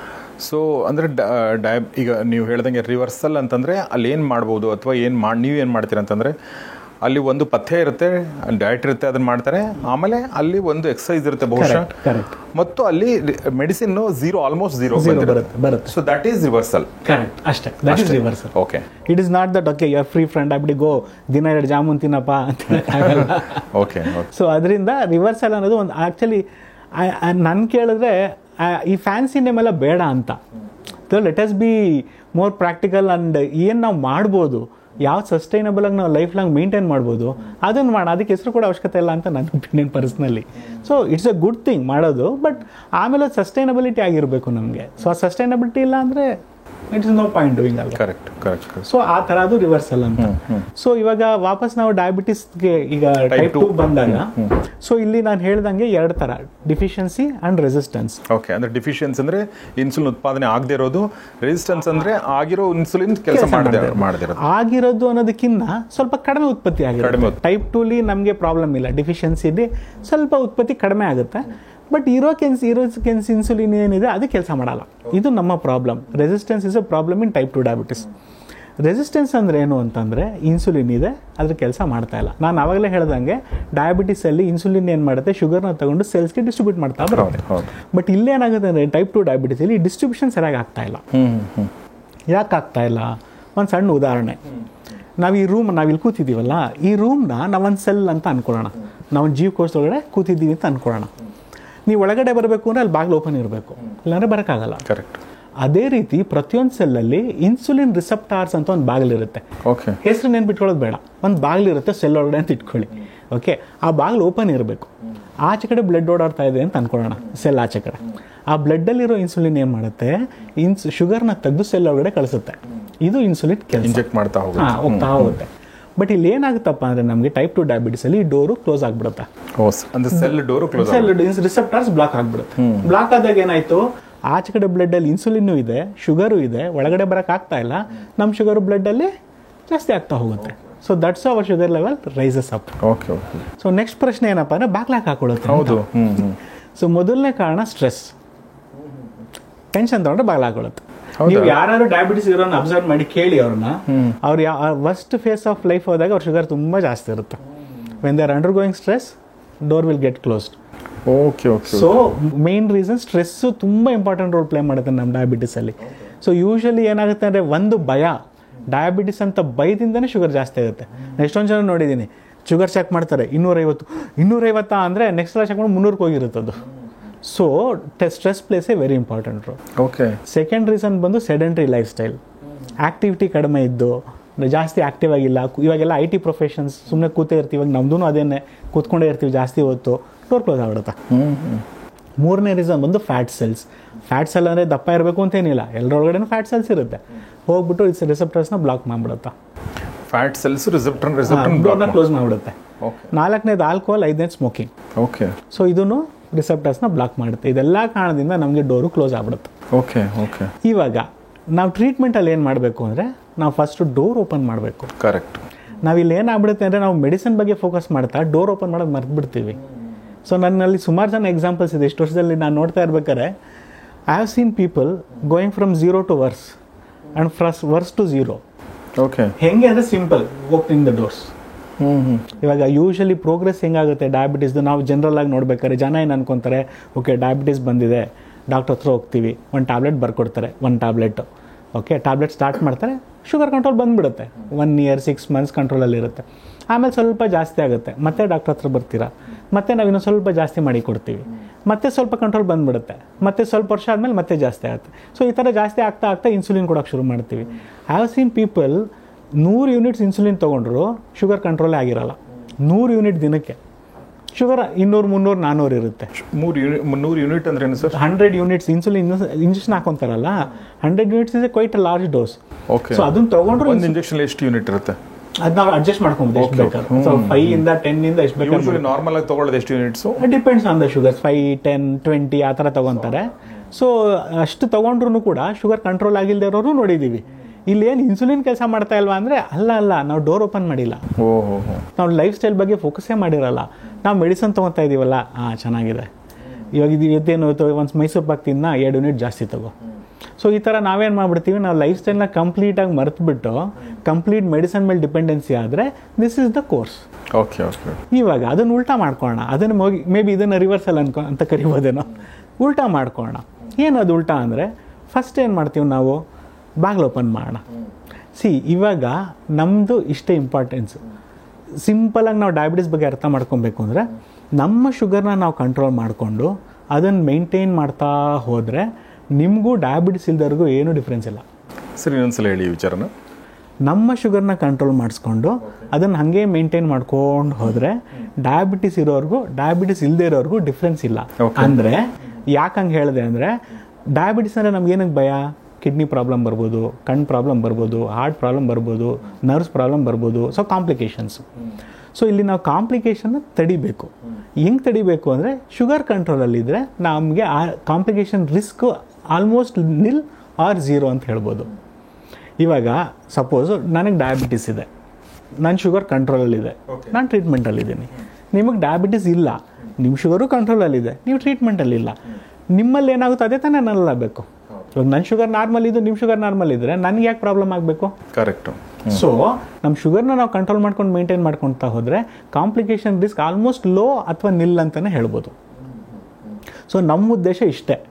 So overall ನಾವು ನೋಡಿದಾಗ ನಮ್ಮ ಉದ್ದೇಶ ಈ ಕಾಂಪ್ಲಿಕೇಶನ್ಸ್ನ ಪ್ರಿವೆಂಟ್ ಮಾಡೋದು. ಸರ್, ಈಗ ನೀವು ಹೇಳಿದಾಗ, ಈಗ ನನ್ನ ಶುಗರು ನಾರ್ಮಲ್ ಆಗಿದೆ, ನಿಮ್ಮ ಶುಗರು ನಾರ್ಮಲ್ ಆಗಿದೆ, ಬಟ್ ನಂಗೆ ಡಯಾಬಿಟಿಸ್ ಇಲ್ಲ, ನಿಮ್ಗೆ ಡಯಾಬಿಟಿಸ್ ಇದೆ.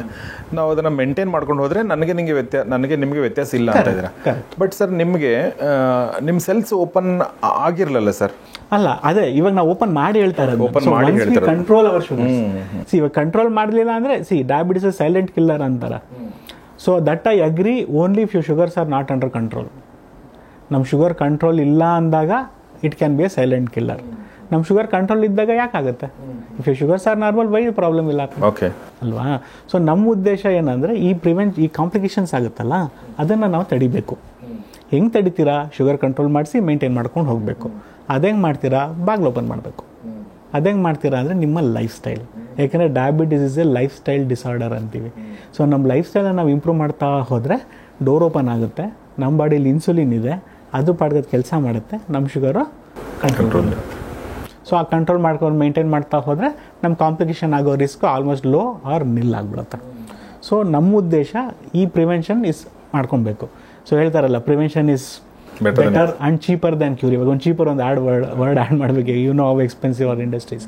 ಸೊ ಇವಾಗ ನಾವು ಮಾಡಬೇಕಾಗಿರೋದು ಅಷ್ಟೇ. ಡಯಾಬಿಟಿಸ್ ಇದ್ದರೆ ಫಸ್ಟು ನಾನು ಯೂಶ್ವಲಿ ಏನು ಮಾಡ್ತೀನಿ ಅಂದರೆ ನಾನು ಗೋಲ್ಸ್ ಹಾಕ್ತೀನಿ ಡಯಾಬಿಟಿಸ್ ಇರೋರಿಗೆ. ಓಕೆ, ಟಾರ್ಗೆಟ್ ಅಂತ ಯೂಸ್ ಮಾಡಲ್ಲ word, that is irritating for people.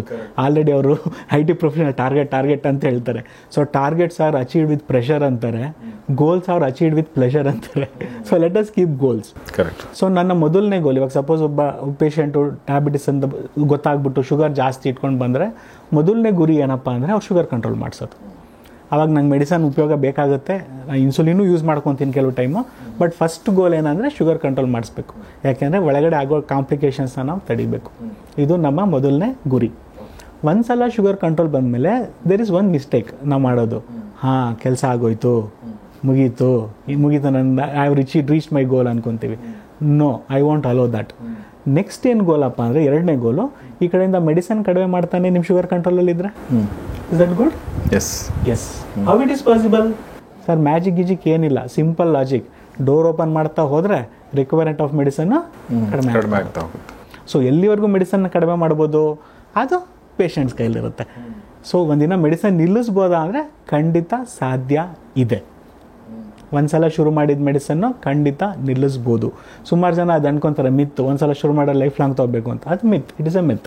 Okay, not necessary. ನೀವು ಕಂಟ್ರೋಲ್ ಇಟ್ಕೊಂಡಾಗ ಬಾಗಿಲು ಓಪನ್ ಆದಾಗ ಮೆಡಿಸಿನ್ಸ್ ಕಡಿಮೆ ಆಗುತ್ತೆ, ಕಂಪ್ಲೀಟ್ಲಿ ನಿಲ್ಲಿಸಬಹುದು. ಬಟ್ ಲೆಟ್ ಮೀ ಒಂದು ಡಿಸ್ಕ್ಲೇಮರ್ ಏನಪ್ಪ ಅಂದರೆ, ನಾನು ಪ್ರಾಮಿಸ್ ಮಾಡ್ತಾ ಇಲ್ಲ, ಪಾಸಿಬಿಲಿಟಿ ಹೇಳ್ತಾ ಇದ್ದೀನಿ. ಓಕೆ. ಯಾಕೆ ಅಂದರೆ ನನ್ನ ಕೆಲಸ ಅಲ್ಲಿ ಬರೀ 10%, ನಿಮ್ಮ ಕೆಲಸನೇ 90%.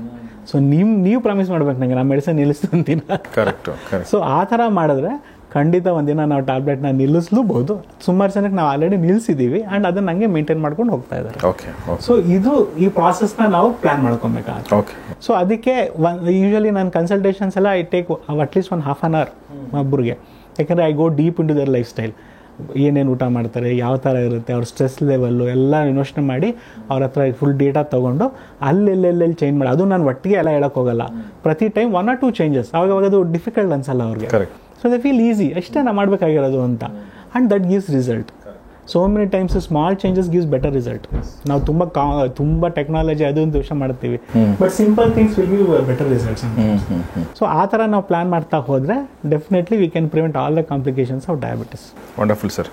ಸೊ ಎರಡೇ ಥರ ಡಯಾಬಿಟಿಸ್ ಇರೋದು? ಇದು 2 ಥರದ್ದು. ಮೂರನೇದು ಬಂದು ಜೆಸ್ಟೇಷನಲ್ ಡಯಾಬಿಟಿಸ್ ಅಂತೀವಿ. ಅಂದರೆ ಇದು ಇವಾಗ ತುಂಬ ಕಾಮನ್ ಆಗಿಬಿಟ್ಟಿದೆ. ಅಂದರೆ ನಾನು ವಾಪಸ್ ಬರ್ತೀನಿ ಸರ್. ಮತ್ತೆ ನೀವು ಟೈಪ್ 2 ಡಯಾಬಿಟಿಸ್ ಬಗ್ಗೆ ಏನು ಹೇಳಿದ್ರಲ್ಲ, ಸ್ಟ್ರೆಸ್ಸು, ಆಮೇಲೆ ಎಕ್ಸಸೈಸು, ಆಮೇಲೆ ಸೆಡೆಂಟರಿ ಲೈಫ್ ಸ್ಟೈಲು, ಆಮೇಲೆ ಸ್ಮೋಕಿಂಗು, ಆಲ್ಕೋಹಾಲ್, ಈ ಎಲ್ಲ ವಿಚಾರಗಳ ಬಗ್ಗೆ ಮಾತಾಡ್ತೀನಿ. ಕರೆಕ್ಟ್. ಬಟ್ ಅದಕ್ಕಿಂತ ಮುಂಚೆ ಇನ್ನೊಂದು ಡಯಾಬಿಟಿಸ್ ಟೈಪ್ ಆಮೇಲೆ ವಾಪಸ್ ಅಲ್ಲಿ ಹೋಗೋಣ, ಯಾಕಂದ್ರೆ that is more important. C type ಇದರಲ್ಲಿ ಜೆಸ್ಟೇಷನಲ್ ಡಯಾಬಿಟಿಸ್ ಅಂದರೆ ಗರ್ಭಿಣಿ ಸ್ತ್ರೀಯರಲ್ಲಿ ಬರುವಂಥ ಡಯಾಬಿಟಿಸ್. ಅಂದರೆ ಅವ್ರಿಗೆ ಶುಗರ್ ಇರಲ್ಲ, they are not a known diabetic. But pregnancy ಟೈಮಲ್ಲಿ ಕೆಲವರಿಗೆ ಶುಗರ್ ಜಾಸ್ತಿ ಆಗಿಬಿಡುತ್ತೆ. Again there comes the life style.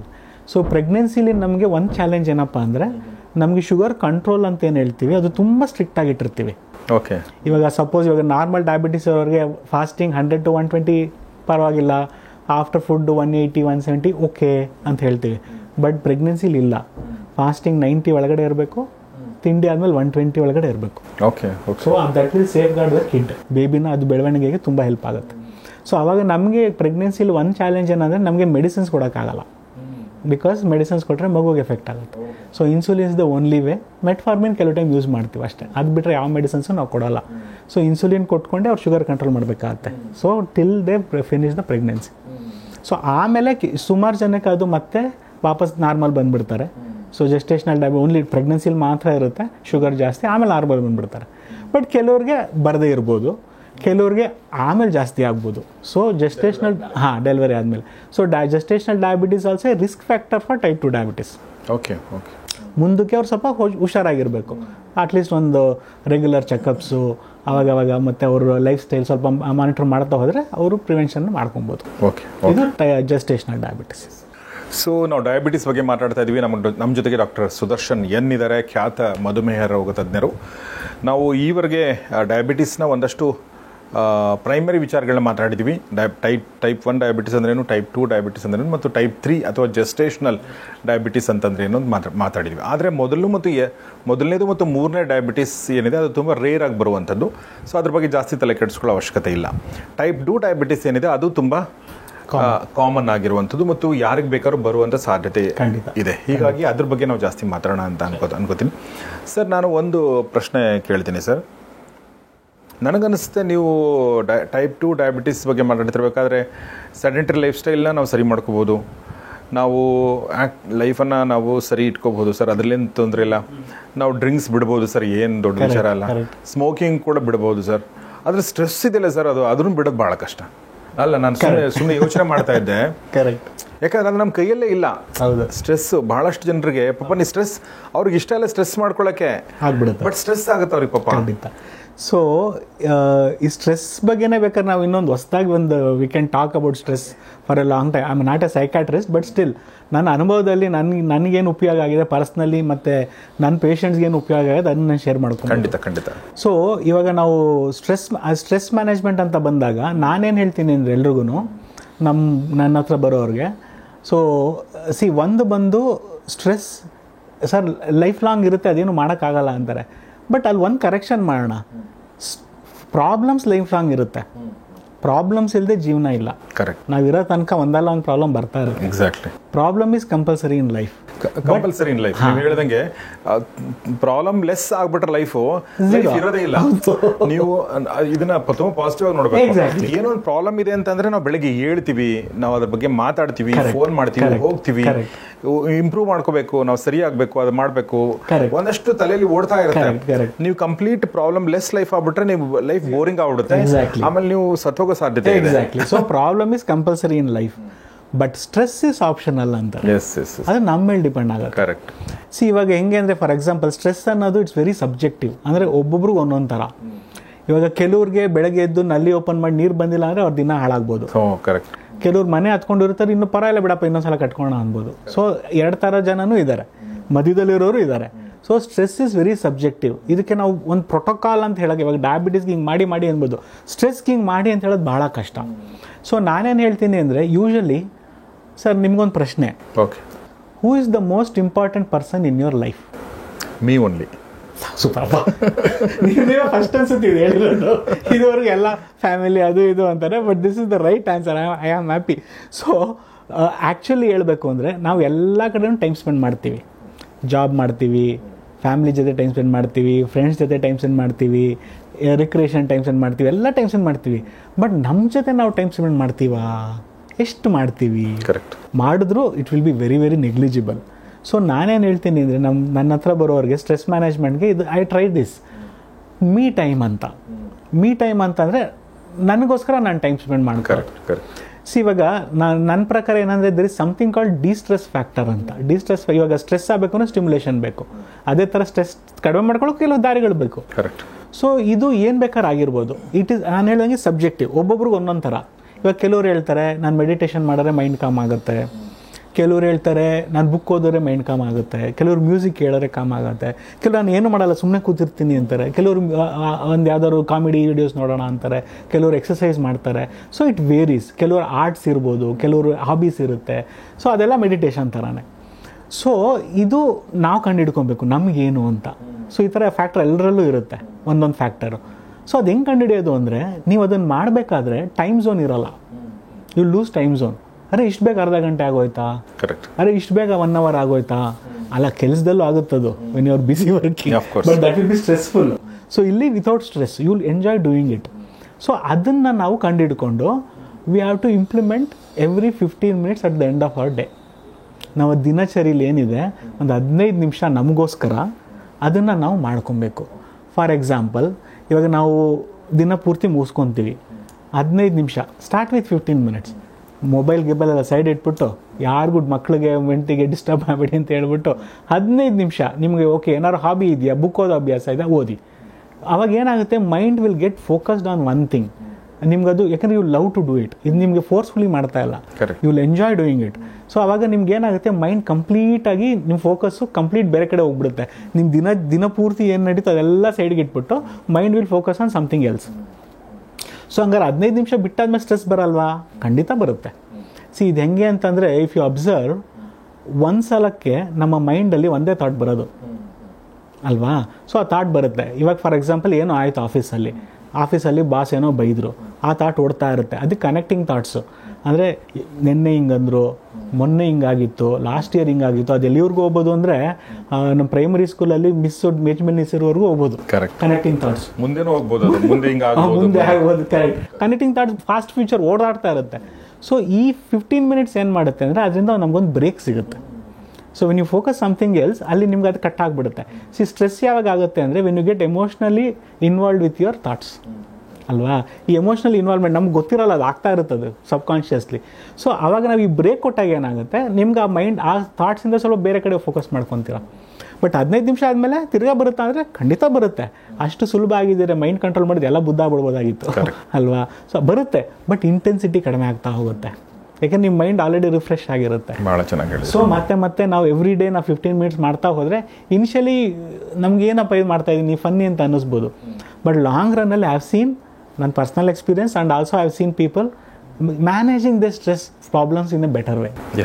ಅಂದರೆ ಪ್ರಾಬ್ಲಮ್ ಹೋಗಲ್ಲ, ಗೊತ್ತಾಯ್ತು, ಮ್ಯಾನೇಜ್ ಮಾಡೋದು ಕಲ್ಕೊಂತೀವಿ. Correct sir. ನಮಗೆ ಆ್ಯಕ್ಚುಲಿ ಸ್ಟ್ರೆಸ್ ಆಗೋದು ಹೆಂಗೆ ಅಂದರೆ ಅದರ ರಿಪರ್ಕಷನ್ಸನ್ನ ಯೋಚನೆ ಮಾಡ್ತಿರ್ತೀವಿ ನಾವು. ಇಲ್ಲ ಅಂತಂದರೆ ನಮಗೆ ಎಮೋಷ್ನಲಿ ಡ್ಯಾಮೇಜ್ ಆಗುತ್ತೆ ಕೆಲವೊಂದ್ಸಲ. ಈಗ ಫಾರ್ ಎಕ್ಸಾಂಪಲ್ ನನ್ನ ವೈಫ್ ನನಗೆ ಬೈದ್ಲು, ಸುಮ್ಮನೆ ಎಕ್ಸಾಂಪಲ್ ಹೇಳ್ತಾ ಇರೋದು. ಓಕೆ, ತುಂಬ ಜನರಿಗೆ ಅದು ರಿಲೇಟ್ ಆಗ್ತಿರೋದನ್ನ ಹೇಳ್ತಾ ಇರೋದು. ನಾನು ಬೇಜಾರು ಮಾಡ್ಕೋತೀನಿ, ಸ್ವಲ್ಪ ಬೇಜಾರಾಯ್ತು ನನಗೆ ಯಾಕೆ ಹಿಂಗೆ ಅಂದ್ಲಿ ಇವಳು, ಅಥವಾ ನಾನು ನಿಮ್ಮ ಹೆಣ್ಮಕ್ಳಿದ್ರೆ ನಿಮ್ಮ ಗಂಡ ನಿಮ್ಗೆ ಬೈದ, ಅಥವಾ ನಿಮ್ಮ ತಂದೆ ಬೈದರು, ಅಪ್ಪ ಬೈದರು, ಅಮ್ಮ ಬೈದರು, ಮೇಷ್ಟ್ರು ಬೈದ್ರಿ, ನಿಮ್ಮ ಬಾಸ್ ಬೈದ್ರಿ.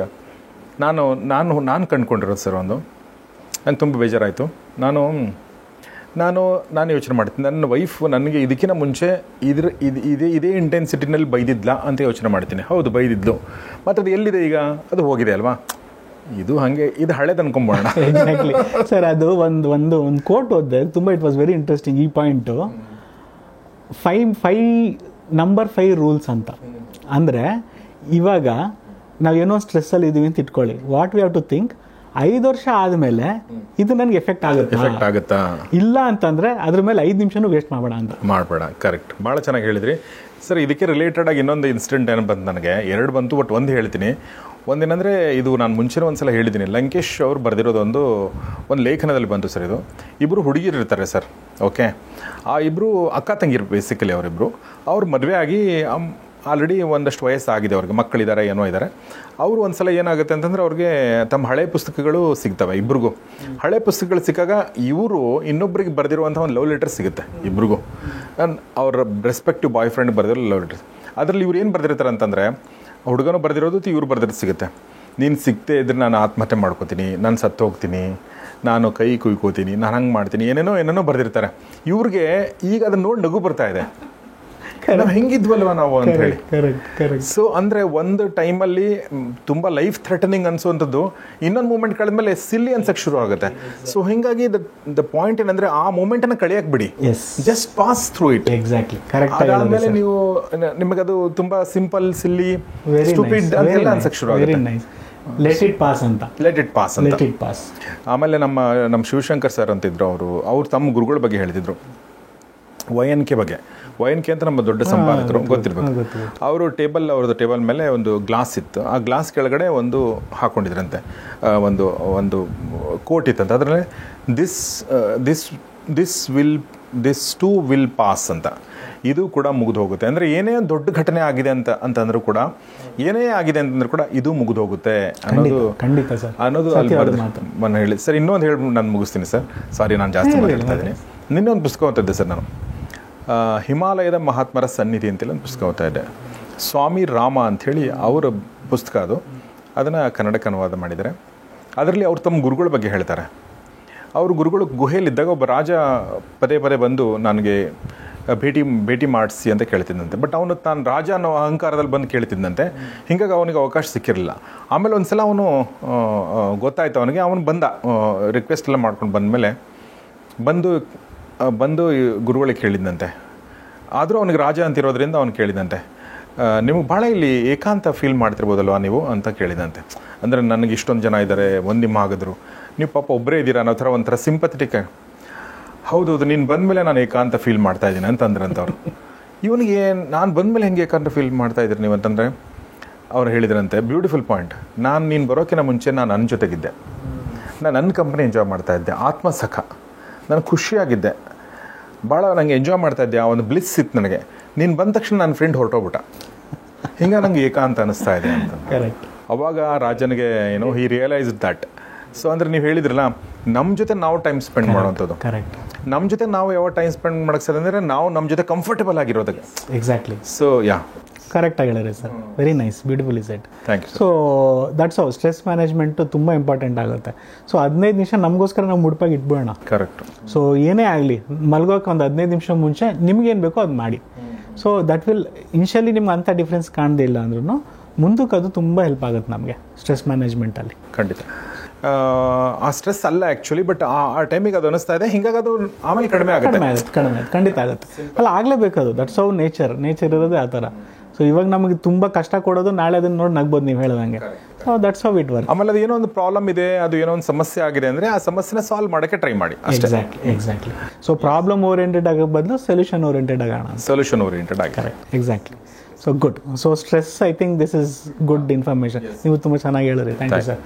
So okay. ಸೊ ಇವಾಗ ಬಂದು ನಾವು ಡಯಾಬಿಟೀಸ್ ಬಗ್ಗೆ ಹೋಗಿದ್ರೆ ವಾಪಸ್ಸು ಟೈಪ್ 2 ಡಯಾಬಿಟೀಸ್ ಬಗ್ಗೆ. ಸೊ ಇಲ್ಲಿ ನಾವು ಯಾವ ಥರ ನಮ್ಗೆ ಗೊತ್ತಾಗುತ್ತೆ ನಮ್ಗೆ ಡಯಾಬಿಟಿಸ್ ಇದೆ. First of all risk factors ಏನೇನು ಅಂತ, ಅಂದರೆ ಯಾರ್ಯಾರು ಡಯಾಬಿಟಿಸ್ ಬರೋ ರಿಸ್ಕ್ ಇರುತ್ತೆ. ಅಂದರೆ ಪ್ರೀ ಡಯಾಬಿಟಿಸ್ಗಿಂತ ಮುಂಚೆ. ಸೊ ರಿಸ್ಕ್ ಫ್ಯಾಕ್ಟರ್ಸ್ ಇವಾಗ ಯಾರ್ಯಾರು ನಾವು ಹುಷಾರಾಗಿರಬೇಕು. ಓಕೆ. ಸೊ ಮೊದಲನೇದು ಏಜ್ ಫ್ಯಾಕ್ಟರ್. ಸೊ ಮುಂಚೆ ಎಲ್ಲ ನಾವು ಡಯಾಬಿಟಿಸು ತುಂಬ ವಯಸ್ಸಾಗಿರೋರು ಮಾತ್ರ ನೋಡ್ತಾ ಇದ್ವಿ. ನಾವು ನಮ್ಮ ಕ್ಲಿನಿಕಲ್ಲಿ ಬರೀ ವಯಸ್ಸಾಗಿರೋರು ಇರ್ತಾರೆ. ಇವಾಗ ಎಲ್ಲ ಏಜ್ ಗ್ರೂಪವ್ರು ಇರ್ತಾರೆ. ಹೆಚ್ಚು ಕಡಿಮೆ 25ಇಂದನೇ ಸ್ಟಾರ್ಟ್ ಆಗುತ್ತೆ. So okay, to be fair 45+ risk factor, ಮೊದಲನೇ ರಿಸ್ಕ್ ಫ್ಯಾಕ್ಟರ್. ಸೊ ಎರಡನೇ ರಿಸ್ಕ್ ಫ್ಯಾಕ್ಟರ್ ಬಂದು ತಂದೆ ತಾಯಿಗಿದ್ದಾಗ, ಅದೇ ವಿಲ್ ಬರ್ದಿರ್ತಾರೆ ಅಂತ ಹೇಳಿದ್ರಲ್ಲ ಅದು. ಸೊ ತಂದೆ ತಾಯಿಗಿದ್ದರೆ, ಫ್ಯಾಮಿಲಿ ಹಿಸ್ಟ್ರಿ ಇದ್ದರೆ ಸೆಕೆಂಡ್ ರಿಸ್ಕ್ ಫ್ಯಾಕ್ಟರ್. ಮೂರನೇದು GDM ಅಂತ ಹೇಳ್ತೀವಲ್ಲ, ಅಂದರೆ ಜಸ್ಟೇಷನಲ್ ಡಯಾಬಿಟಿಸ್ ಬಂದಿರೋರು, ಈ ತಾಯಂದಿರು ಪ್ರೆಗ್ನೆನ್ಸಿ ಟೈಮಲ್ಲಿ ಡಯಾಬಿಟಿಸ್ ಇರೋರು ರಿಸ್ಕ್ ಫ್ಯಾಕ್ಟರ್ಸ್ ಅವ್ರಿಗೂ ಇರುತ್ತೆ ರಿಸ್ಕ್ ಬರೋದು. ಹಾಂ, ಅಂದರೆ ಇವ್ರ ಮಗುವಾಗಿದ್ದಾಗ ಇವ್ರ ತಾಯಿಗೆ ತಾಯಿ ರಿಸ್ಕ್ ಫ್ಯಾಕ್ಟರ್ ಇರುತ್ತೆ. ಸೊ ಮತ್ತೆ ನಾಲ್ಕನೇದು ಬಂದು ಸೆಡೆಂಟ್ರಿ ಲೈಫ್ ಸ್ಟೈಲ್ ಅಂದರೆ ನಮ್ಗೆ ಆಕ್ಟಿವಿಟಿನೇ ಇರಲ್ಲ, ಕೂತ್ಕೊಂಡು ಕೆಲಸ ಮಾಡ್ತಾ ಇರ್ತೀವಿ, ಎಕ್ಸಸೈಸ್ ಇರಲ್ಲ, ರಿಸ್ಕ್ ಫ್ಯಾಕ್ಟರ್ಸ್. ಆಮೇಲೆ ಒಬೆಸಿಟಿ ಅಂತೀವಿ, ಸೆಂಟ್ರಲ್ ಒಬೆಸಿಟಿ ಅಂತ ಅಂದರೆ ನಮ್ಮ ಹೊಟ್ಟೆ ಸುತ್ತಾಳುತ್ತೆ. ಸೊ ಇದು ಹೆಂಗೆ ಗೊತ್ತಾಗುತ್ತೆ ಅಂದರೆ, ಇವಾಗ ಸಿಂಪಲಾಗಿ ನಾವು ಮನೇಲಿ ಇವಾಗಲೇ ಮೆಜರಿಂಗ್ ಟೇಪ್ ಇರುತ್ತಲ್ಲ ಎಲ್ಲರ ಹತ್ರ. ಸೊ ಮೆಜರಿಂಗ್ ಟೇಪ್ ತೊಗೊಳ್ಳಿ, ನಮ್ಮ ಹೊಕ್ಕಳಿಗಿನ್ನ ಸ್ವಲ್ಪ ಮೇಲೆ ಚೆಕ್ ಮಾಡ್ಕೊಳ್ಳಿ. ಗಂಡಸರು 40 ಇಂಚ್ ಮೇಲಿದ್ದರೆ, ಹೆಂಗಸರು 35 ಇಂಚ್ ಮೇಲಿದ್ದರೆ ರಿಸ್ಕ್ ಫ್ಯಾಕ್ಟರ್. ಓಕೆ. ಅಂದರೆ ಬರುತ್ತೆ ಅಂತ ಹೇಳ್ತಾ ಇಲ್ಲ, ರಿಸ್ಕ್ ಫ್ಯಾಕ್ಟರ್. ಓಕೆ. ಮತ್ತು ಇನ್ನೊಂದು ನೆಕ್ಸ್ಟ್ ಬಂದು BP ಇರೋರು, ಈ BP ಶುಗರು ಭಾರಿ ಕ್ಲೋಸ್ ದೋಸ್ತ್ಸು. ಸೊ ಒಬ್ಬರನ್ನೊಬ್ರು ಬಿಟ್ಟು ತುಂಬ ಕಡಿಮೆ ಇರೋದು. ಸೊ BP ಇರೋರಿಗೆ ಬಂದೇ ಬರುತ್ತಾ ಅಂದರೆ ಆ ಥರ ಇಲ್ಲ, ಬಟ್ ರಿಸ್ಕ್ ಫ್ಯಾಕ್ಟರ್ಸ್. ಕೊಲೆಸ್ಟ್ರಾಲ್ ಜಾಸ್ತಿ ಇರೋರಿಗೆ ಡಯಾಬಿಟಿಸ್ ಬರೋ ರಿಸ್ಕ್ ಇರುತ್ತೆ. ಸೊ ಮತ್ತು ಈ ಥರ ಕೆಲವು ವಿಷಯಗಳು ನಾವು ಡಿಸ್ಕಸ್ ಮಾಡ್ಬೋದು. ಇದೆಲ್ಲ ರಿಸ್ಕ್ ಫ್ಯಾಕ್ಟರ್. ಮತ್ತು ಪ್ರೀ ಡಯಾಬಿಟಿಸ್, ನೀವು ಹೇಳಿದ್ರಲ್ಲ ಪ್ರೀ ಡಯಾಬಿಟಿಸ್, ಅದು ಕೂಡ ರಿಸ್ಕ್ ಫ್ಯಾಕ್ಟರ್ಸ್. ಸೊ ಇದೆಲ್ಲನೂ ರಿಸ್ಕ್ ಫ್ಯಾಕ್ಟರ್ಸ್ ಆಗುತ್ತೆ. ಆಮೇಲೆ ಆಲ್ಕೋಹಾಲ್ ತಗೊಳ್ಳೋರಿಗೆ, ಸ್ಮೋಕಿಂಗ್ ಜಾಸ್ತಿ ಮಾಡೋರು, ಇದೆಲ್ಲ ರಿಸ್ಕ್ ಫ್ಯಾಕ್ಟರ್ಸ್. ಸೊ ಇದು ರಿಸ್ಕ್ ಫ್ಯಾಕ್ಟರ್ಸ್ ಆಯಿತು.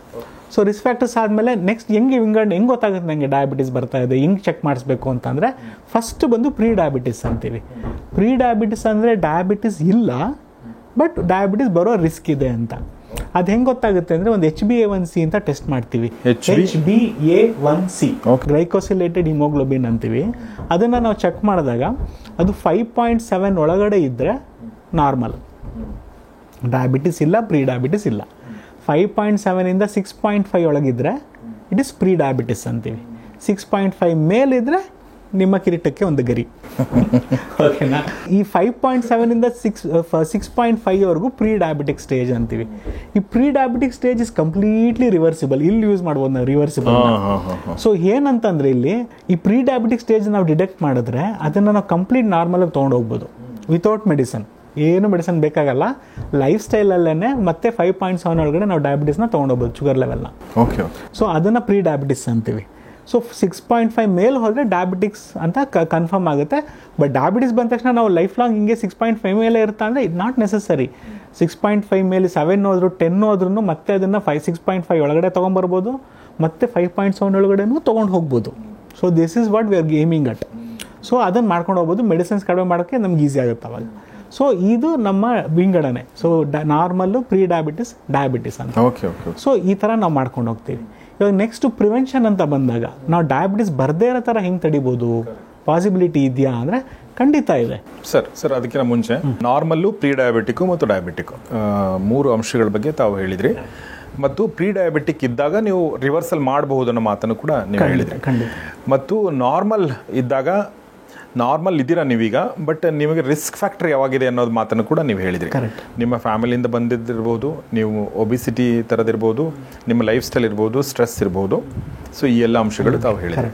ಈಗ ನೀವು ಹೆಂಗೆ ಪ್ರಿವೆಂಟ್ ಮಾಡ್ಬೋದು ಅಂದರೆ ಡಯಾಬಿಟೀಸ್ನ ಬರದೇ ಇರೋ ಥರ ನಾವು ಹೆಂಗೆ ನಾವು ಕ್ರಮ ಕೈಗೊಳ್ಬೋದು? ಓಕೆ.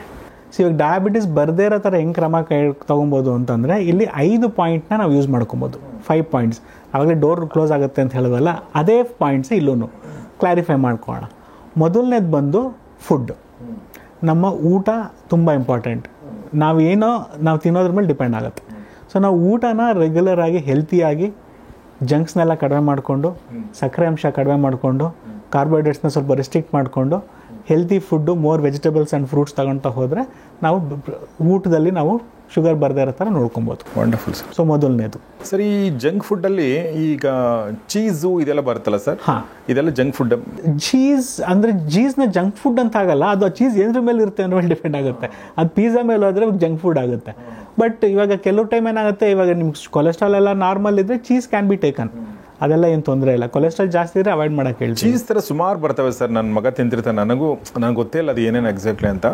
ಸೊ ನನಗೆ ಅದಕ್ಕೆ ಕೇಳಿದೆ. ಓಕೆ. ಸೊ ಮೊದಲನೇದು ಫುಡ್. ಎರಡನೇದು ಬಂದು ಎಕ್ಸಸೈಸ್. ಇಲ್ಲಿ ನಾವು ಎಕ್ಸಸೈಸ್ಗೆ ತುಂಬ ಇಂಪಾರ್ಟೆನ್ಸ್ ಕೊಡ್ತೀವಿ.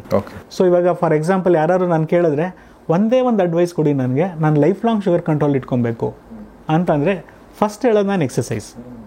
ಯಾಕೆಂತಂದರೆ to be very frank, exercise ಇಲ್ಲ ಅಂದರೆ ಡೋರ್ ಓಪನ್ ಆಗಲ್ಲ. ಎಕ್ಸಸೈಸ್ ಯಾವ ಶಾರ್ಟ್ಕಟ್ ಇಲ್ಲ. It has to be done. Okay. So ಅದಕ್ಕೆ ಆ ಥರ no other ways. So exercise ಬೇಕೇ ಬೇಕಾಗುತ್ತೆ. ಅರ್ಧ ಗಂಟೆಯಿಂದ 45 ನಿಮಿಷ ಮಿನಿಮಮ್. ಇವಾಗ ಎಕ್ಸಸೈಸ್ ಯಾವ ಥರ ಮಾಡಬೇಕು, ಏನು ಮಾಡ್ಬೋದು, ಯಾವ್ದು ಬೇಕಾದ್ರೂ ಮಾಡ್ಬೋದು. ಬ್ರಿಸ್ಕ್ ವಾಕ್ ಮಾಡ್ತೀರಾ ಮಾಡಿ, ಜಾಗಿಂಗ್ ಮಾಡ್ತೀರಾ ಮಾಡಿ, ಸ್ವಿಮ್ಮಿಂಗ್ ಮಾಡ್ತೀರಾ, ಇಲ್ಲ ಯಾವ್ದಾದ್ರು ಸ್ಪೋರ್ಟ್ಸ್ ಆಡ್ತೀರಾ, ಇಲ್ಲ ಜಿಮ್ಗೆ ಹೋಗ್ತೀರಾ, do whatever you like to do. ಅಂದರೆ ನಿಮ್ಗೆ ಇಷ್ಟಪಟ್ಟು ಮಾಡಬೇಕದು, ಕಷ್ಟಪಟ್ಟು ಮಾಡೋಕ್ಕೆ ಹೋಗಬೇಡಿ. ವಾಟ್ ಎವರ್ ಯು ಲೈಕ್, ನಿಮ್ಗೆ ಏನು ಇಷ್ಟ ಆಗುತ್ತೆ, ಯಾವ ಥರ ಆ್ಯಕ್ಟಿವಿಟಿ ಇಷ್ಟ ಆಗುತ್ತೆ. ದಿನಕ್ಕೆ ಅರ್ಧ ಗಂಟೆಯಿಂದ 45 ನಿಮಿಷ ಇಸ್ ಎ ಮಸ್ಟ್. ಆಮೇಲೆ ಬ್ರಿಸ್ಕ್ ವಾಕ್ ಅಂತ ಬಂದಾಗ ಇಲ್ಲಿ ಸುಮಾರು ಜನ ಮಿಸ್ಕನ್ಸೆಪ್ಷನ್ ಮಾಡ್ಕೊತಾರೆ. ಬ್ರಿಸ್ಕ್ ವಾಕ್ ಅಂದರೆ ನಾನು ಫಾಸ್ಟಾಗಿ ನಡಿಬೇಕು, ಬೆವರು ಇಳಿಬೇಕು ಅಂತ, ಹಿಂಗಾಗಬೇಕು ಹಂಗಾಗಬೇಕು ಅಂತ. ಸೊ ಅದು ಸಿಂಪ್ಲಿಫೈ ಮಾಡ್ಕೋಣ. ಬ್ರಿಸ್ಕ್ ವಾಕ್ ಅಂದರೆ ಏನಂದರೆ ನಿಮಗೆ ಎಷ್ಟು ಸ್ಪೀಡಾಗಿ ನಡೆಯೋಕ್ಕಾಗುತ್ತೋ without straining yourself, continuous ಆಗಿ ನಡೆಯೋದು. ನಿಮಗೆ ಎಷ್ಟು ಸ್ಪೀಡ್ ಆಗುತ್ತೋ ಅಷ್ಟು. ಇವಾಗ ಯೂಶಲಿ ನಾನೇ ನಡ್ತೀನಿ, ಗಂಡ ಹೆಂಡ್ತಿ ಬಂದಾಗ ಜೊತೆಯಲ್ಲಿ ನಾನು ಇಬ್ಬರು ಜೊತೆಲಿ ವಾಕಿಂಗ್ ಹೋಗ್ಬೇಡಿ ಅಂತಾನೆ. ಅವ್ರೇನು ಸರ್ ನಮ್ಮಿಬ್ರು ಬೇರೆ ಮಾಡ್ತಿದ್ರ ಅಂತ ಕೇಳ್ತಾರೆ. ಹಂಗಲ್ಲ. ಯಾಕೆ ಅಂತಂದರೆ ಗಂಡನ ಸ್ಪೀಡ್ ಡಿಫ್ರೆಂಟ್ ಇರುತ್ತೆ, ಹೆಂಡತಿ ಸ್ಪೀಡ್ ಡಿಫ್ರೆಂಟ್ ಇರುತ್ತೆ. ಇವಾಗ ಒಬ್ಬರು ಫಾಸ್ಟಾಗಿ ನಡೀತಾ ಇರ್ತಾರೆ, ಒಬ್ಬರು ಕಡಿಮೆ ನಡೀತಾ ಇರ್ತಾರೆ. ಇವಾಗ ಸಪೋಸ್ ನಾನು ಸ್ಲೋ ನಡೀತಾ ಇರೋನು ಫಾಸ್ಟಾಗಿರೋ ಪಿಕಪ್ ಮಾಡ್ಕೊಳ್ಬೇಕು, ನನಗೆ ಆಯಾಸ ಜಾಸ್ತಿ ಆಗುತ್ತೆ. ಐ ಗೆಟ್ ಸ್ಟ್ರೈನ್ಡ್, ನಂಗೆ ಅದು ವರ್ಕೌಟ್ ಆಗಲ್ಲ. ಅಥವಾ ಸ್ಲೋ ಆಗಿ ನಡೀತಾ ಇರೋರ ಜೊತೆ ನಾನು ಕಾಂಪನ್ಸೇಟ್ ಮಾಡ್ಕೊಬೇಕಾದ್ರೆ ನನಗೆ ಯೂಸ್ ಆಗಲ್ಲ.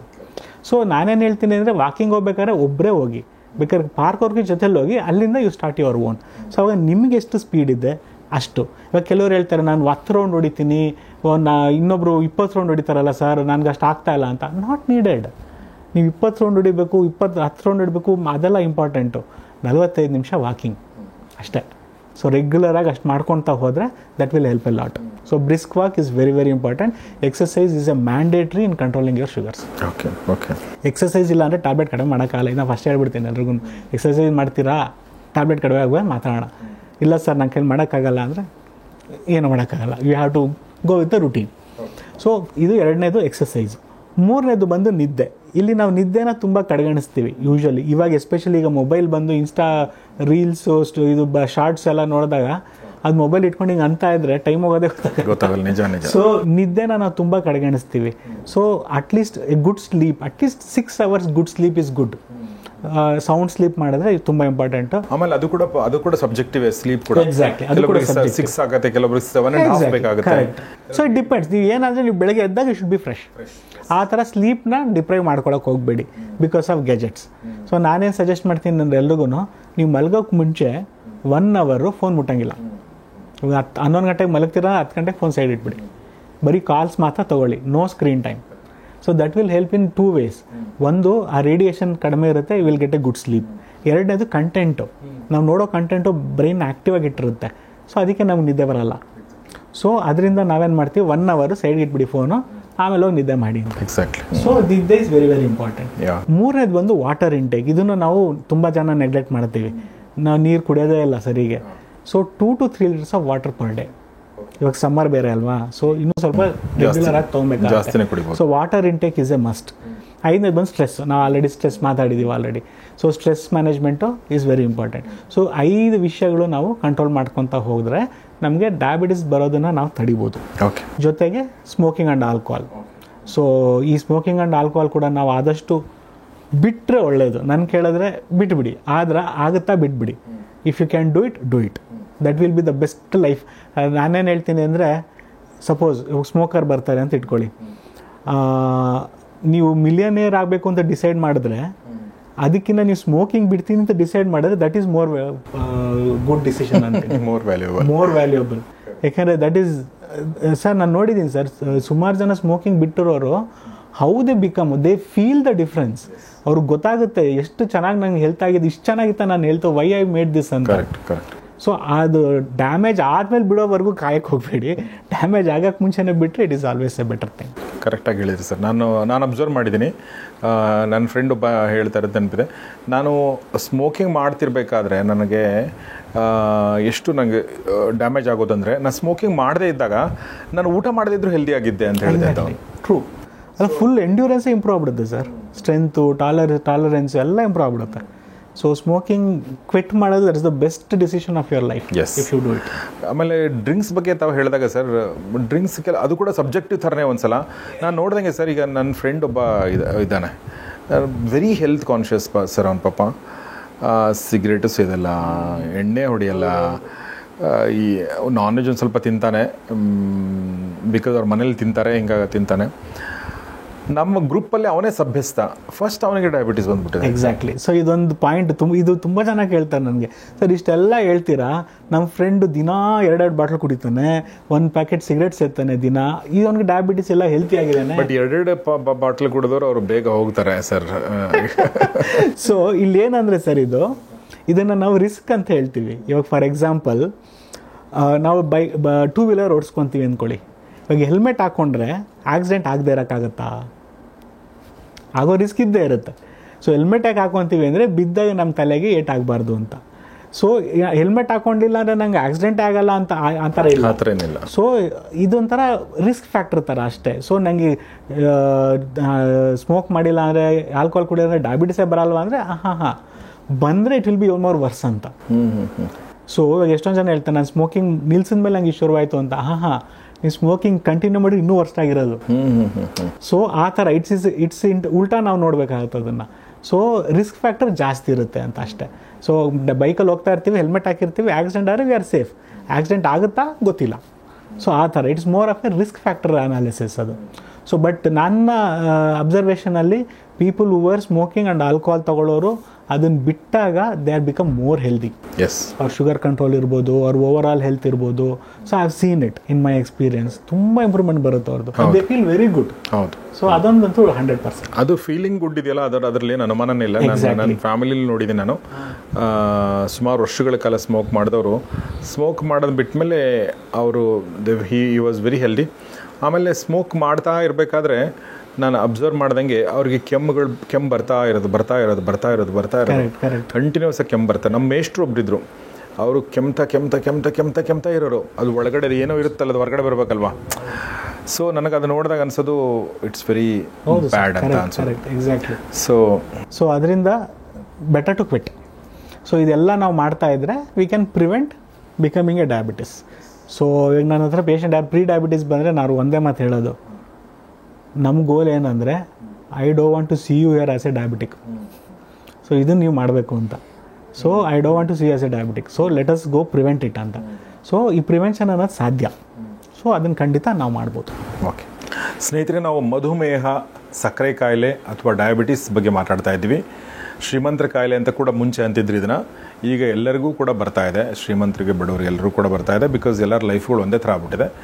ಒಂದು ಕಾಮನ್ ಫ್ಯಾಕ್ಟ್ರಿ ಏನು ಸೇರಿಕೊಂಡಿದೆ ಇತ್ತೀಚಿನ ದಿನಗಳಲ್ಲಿ ಅಂತಂದರೆ ಸ್ಟ್ರೆಸ್ಸು. ಎಲ್ಲರ ಲೈಫಲ್ಲೂ ಅದು ಸೇರ್ಕೊಂಡ್ಬಿಟ್ಟಿದೆ. ಮುಂಚೆ ಬಹುಶಃ ಒಂದು ಸೆಕ್ಷನ್ಗೆ ಮಾತ್ರ ಇತ್ತು ಅನ್ಸುತ್ತದು. ಎನಿವೆ ಸರ್, ಈಗ ನನ್ನ ಪ್ರಶ್ನೆ ಏನಂತಂದರೆ, ನಾನು ಆಲ್ಮೋಸ್ಟ್ ಕೊನೆಯ ಪ್ರಶ್ನೆ, ಡಯಾಬಿಟಿಸಿಗೆ ಆಲ್ರೆಡಿ ಕೆಲವ್ರಿಗೆ ಬಂದುಬಿಟ್ಟಿದೆ. ಅವರು ಟ್ಯಾಬ್ಲೆಟ್ಗಳನ್ನ ಕಂಟಿನ್ಯೂಸ್ ಆಗಿ ತೊಗೋತಾ ಇದ್ದಾರೆ ಮತ್ತು ಟ್ಯಾಬ್ಲೆಟ್ ಪ್ರಮಾಣ ಜಾಸ್ತಿ ಆಗ್ತಾ ಹೋಗ್ತಾ ಇದೆ, ಅಥವಾ ಇನ್ಸುಲಿನ್ನು ತೊಗೋತಾ ಇರ್ಬೋದು. ಅವರು ತಮ್ಮ ಲೈಫನ್ನು ಅಥವಾ ನಮ್ಮ ಲೈಫ್ ಸ್ಟೈಲನ್ನು ಹೇಗೆ ಹೆಲ್ದಿಯಾಗಿ ಇಟ್ಕೊಳ್ಬೇಕು, ಇನ್ನೂ ವರ್ಸ್ ಆಗದೇ ಇರೋ ಹಾಗೆ ಏನು ಅವರು ಪ್ರಿಕಾಷನ್ಸ್ ತೊಗೋಬೇಕು? ಸೊ ಇದು ತುಂಬ ಇಂಪಾರ್ಟೆಂಟ್ ಸರ್. ನನ್ನ ಅನುಭವದಲ್ಲಿ ಏನಾಗುತ್ತೆ, ತುಂಬ ಜನ ಈ ಮಿಸ್ಟೇಕ್ ಮಾಡ್ತಾರೆ, ಸುಮಾರು ಮಿಸ್ಟೇಕ್ಗಳು ಮಾಡ್ತಾರೆ ಡಯಾಬಿಟಿಸ್ ಬಂದಿರೋರು. ಒಂದೇನು ಪ್ರಾಬ್ಲಮ್ ಅಂದರೆ ಇಲ್ಲಿ ನಮಗೇನು ಪ್ರಾಬ್ಲಮ್ ಇರಲ್ಲ, ಅದೇ ಪ್ರಾಬ್ಲಮ್ಮು. ಫಾರ್ ಎಕ್ಸಾಂಪಲ್ 500-600 ಶುಗರ್ ಇಟ್ಕೊಂಡು ಜನ ಆರಾಮಾಗಿ ಓಡಾಡ್ತಾ ಇರ್ತಾರೆ, ಏನೂ ಇರಲ್ಲ. That is A problem. ಯಾಕಂದರೆ ನಾವು ಡಾಕ್ಟರ್ ಹತ್ರ ಯಾವಾಗ ಬರ್ತೀರಾ, ನಮ್ಗೇನಾದ್ರು ತೊಂದರೆ ಆದಾಗ ನೋವು ಅವಾಗ ಬರ್ತೀವಿ. ಬಟ್ ಇಲ್ಲಾಂದರೆ ನಾವು ಹೋಗಲ್ಲ. ಈ ಡಯಾಬಿಟಿಸಲ್ಲಿ ನಮಗೇನು ಬರಲ್ಲ ಸರ್. ಮೋಸ್ಟ್ ಆಫ್ ದ ಪೇಷಂಟ್ಸ್ಗೆ ನಾನು ನೋಡಿರೋ ಪ್ರಕಾರ ಡಯಾಬಿಟಿಸ್ ಕಂಡಿಡಿಯೋದು 80% ಇಸ್ ಆಕ್ಸಿಡೆಂಟಲ್. ಅವ್ರು ಏನಕ್ಕೋ ಬಂದಿರ್ತಾರೆ, ಏನಕ್ಕೋ ಟೆಸ್ಟ್ ಮಾಡಿಸಿರ್ತಾರೆ, ಡಯಾಬಿಟಿಸ್ ಏನು ಗೊತ್ತಾಗುತ್ತೆ. ಸೊ ಸಿಂಪ್ಟಮ್ಯಾಟಿಕಲಿ ಬರೋದು ತುಂಬ ಕಡಿಮೆ. ಸೊ ಅದರಿಂದ ಏನಾಗುತ್ತೆ, ಇವಾಗ ಶುಗರ್ ಜಾಸ್ತಿ ಆಗೋದು ಸಿಂಪ್ಟಮ್ಸು ಕೆಲವ್ರು ಮಾತ್ರ ಬರುತ್ತೆ, ಕೆಲವ್ರಿಗೆ ಬರೋದೇ ಇಲ್ಲ. ಸೊ ಅವ್ರದ್ದು ರಿಸ್ಕ್ ಜಾಸ್ತಿ ನಮಗೆ. ಅಟ್ಲೀಸ್ಟ್ ಸಿಂಪ್ಟಮ್ ಇದ್ರೆ ಬರ್ತೀರಾ ನೀವು. ಸೊ ಸಿಂಪ್ಟಮ್ ಎಲ್ಲ ಬರೋದೇ ಇಲ್ಲ, ನಾನು ಚೆನ್ನಾಗಿದ್ದೀನಿ ಅಂತ ಅನ್ಕೋ, ಏನಾಗುತ್ತೆ ಈಗ ಐ ಆಮ್ ಫೈನ್ ಅಂತ. ಬಟ್ ಇಲ್ಲೊಂದು ಚಾಲೆಂಜ್ ನಾವು ಸೀರಿಯಸ್ ಆಗಿ ಯೋಚನೆ ಮಾಡೋಕ್ಕೆ ವಿಷಯ ಏನು ಅಂತಂದರೆ, ಸಪೋಸ್ ಶುಗರ್ ಜಾಸ್ತಿ ಇದೆ ಅಂತ ಇಟ್ಕೊಳ್ಳೋಣ, ಅದು ಹಂಗೆ ಮೇಂಟೈನ್ ಆಗ್ತಾ ಇದೆ ಅಂತ ಇಟ್ಕೊಳ್ಳಿ, ಒಳಗಡೆ ನಮ್ಮ ಆರ್ಗನ್ಸ್ ಡ್ಯಾಮೇಜು ಮೈಕ್ರೋಸ್ಕೋಪಿಕ್ ಲೆವೆಲಲ್ಲಿ ಸ್ಟಾರ್ಟ್ ಆಗುತ್ತೆ. ನಮ್ಗೆ ಗೊತ್ತೇ ಆಗಲ್ಲ.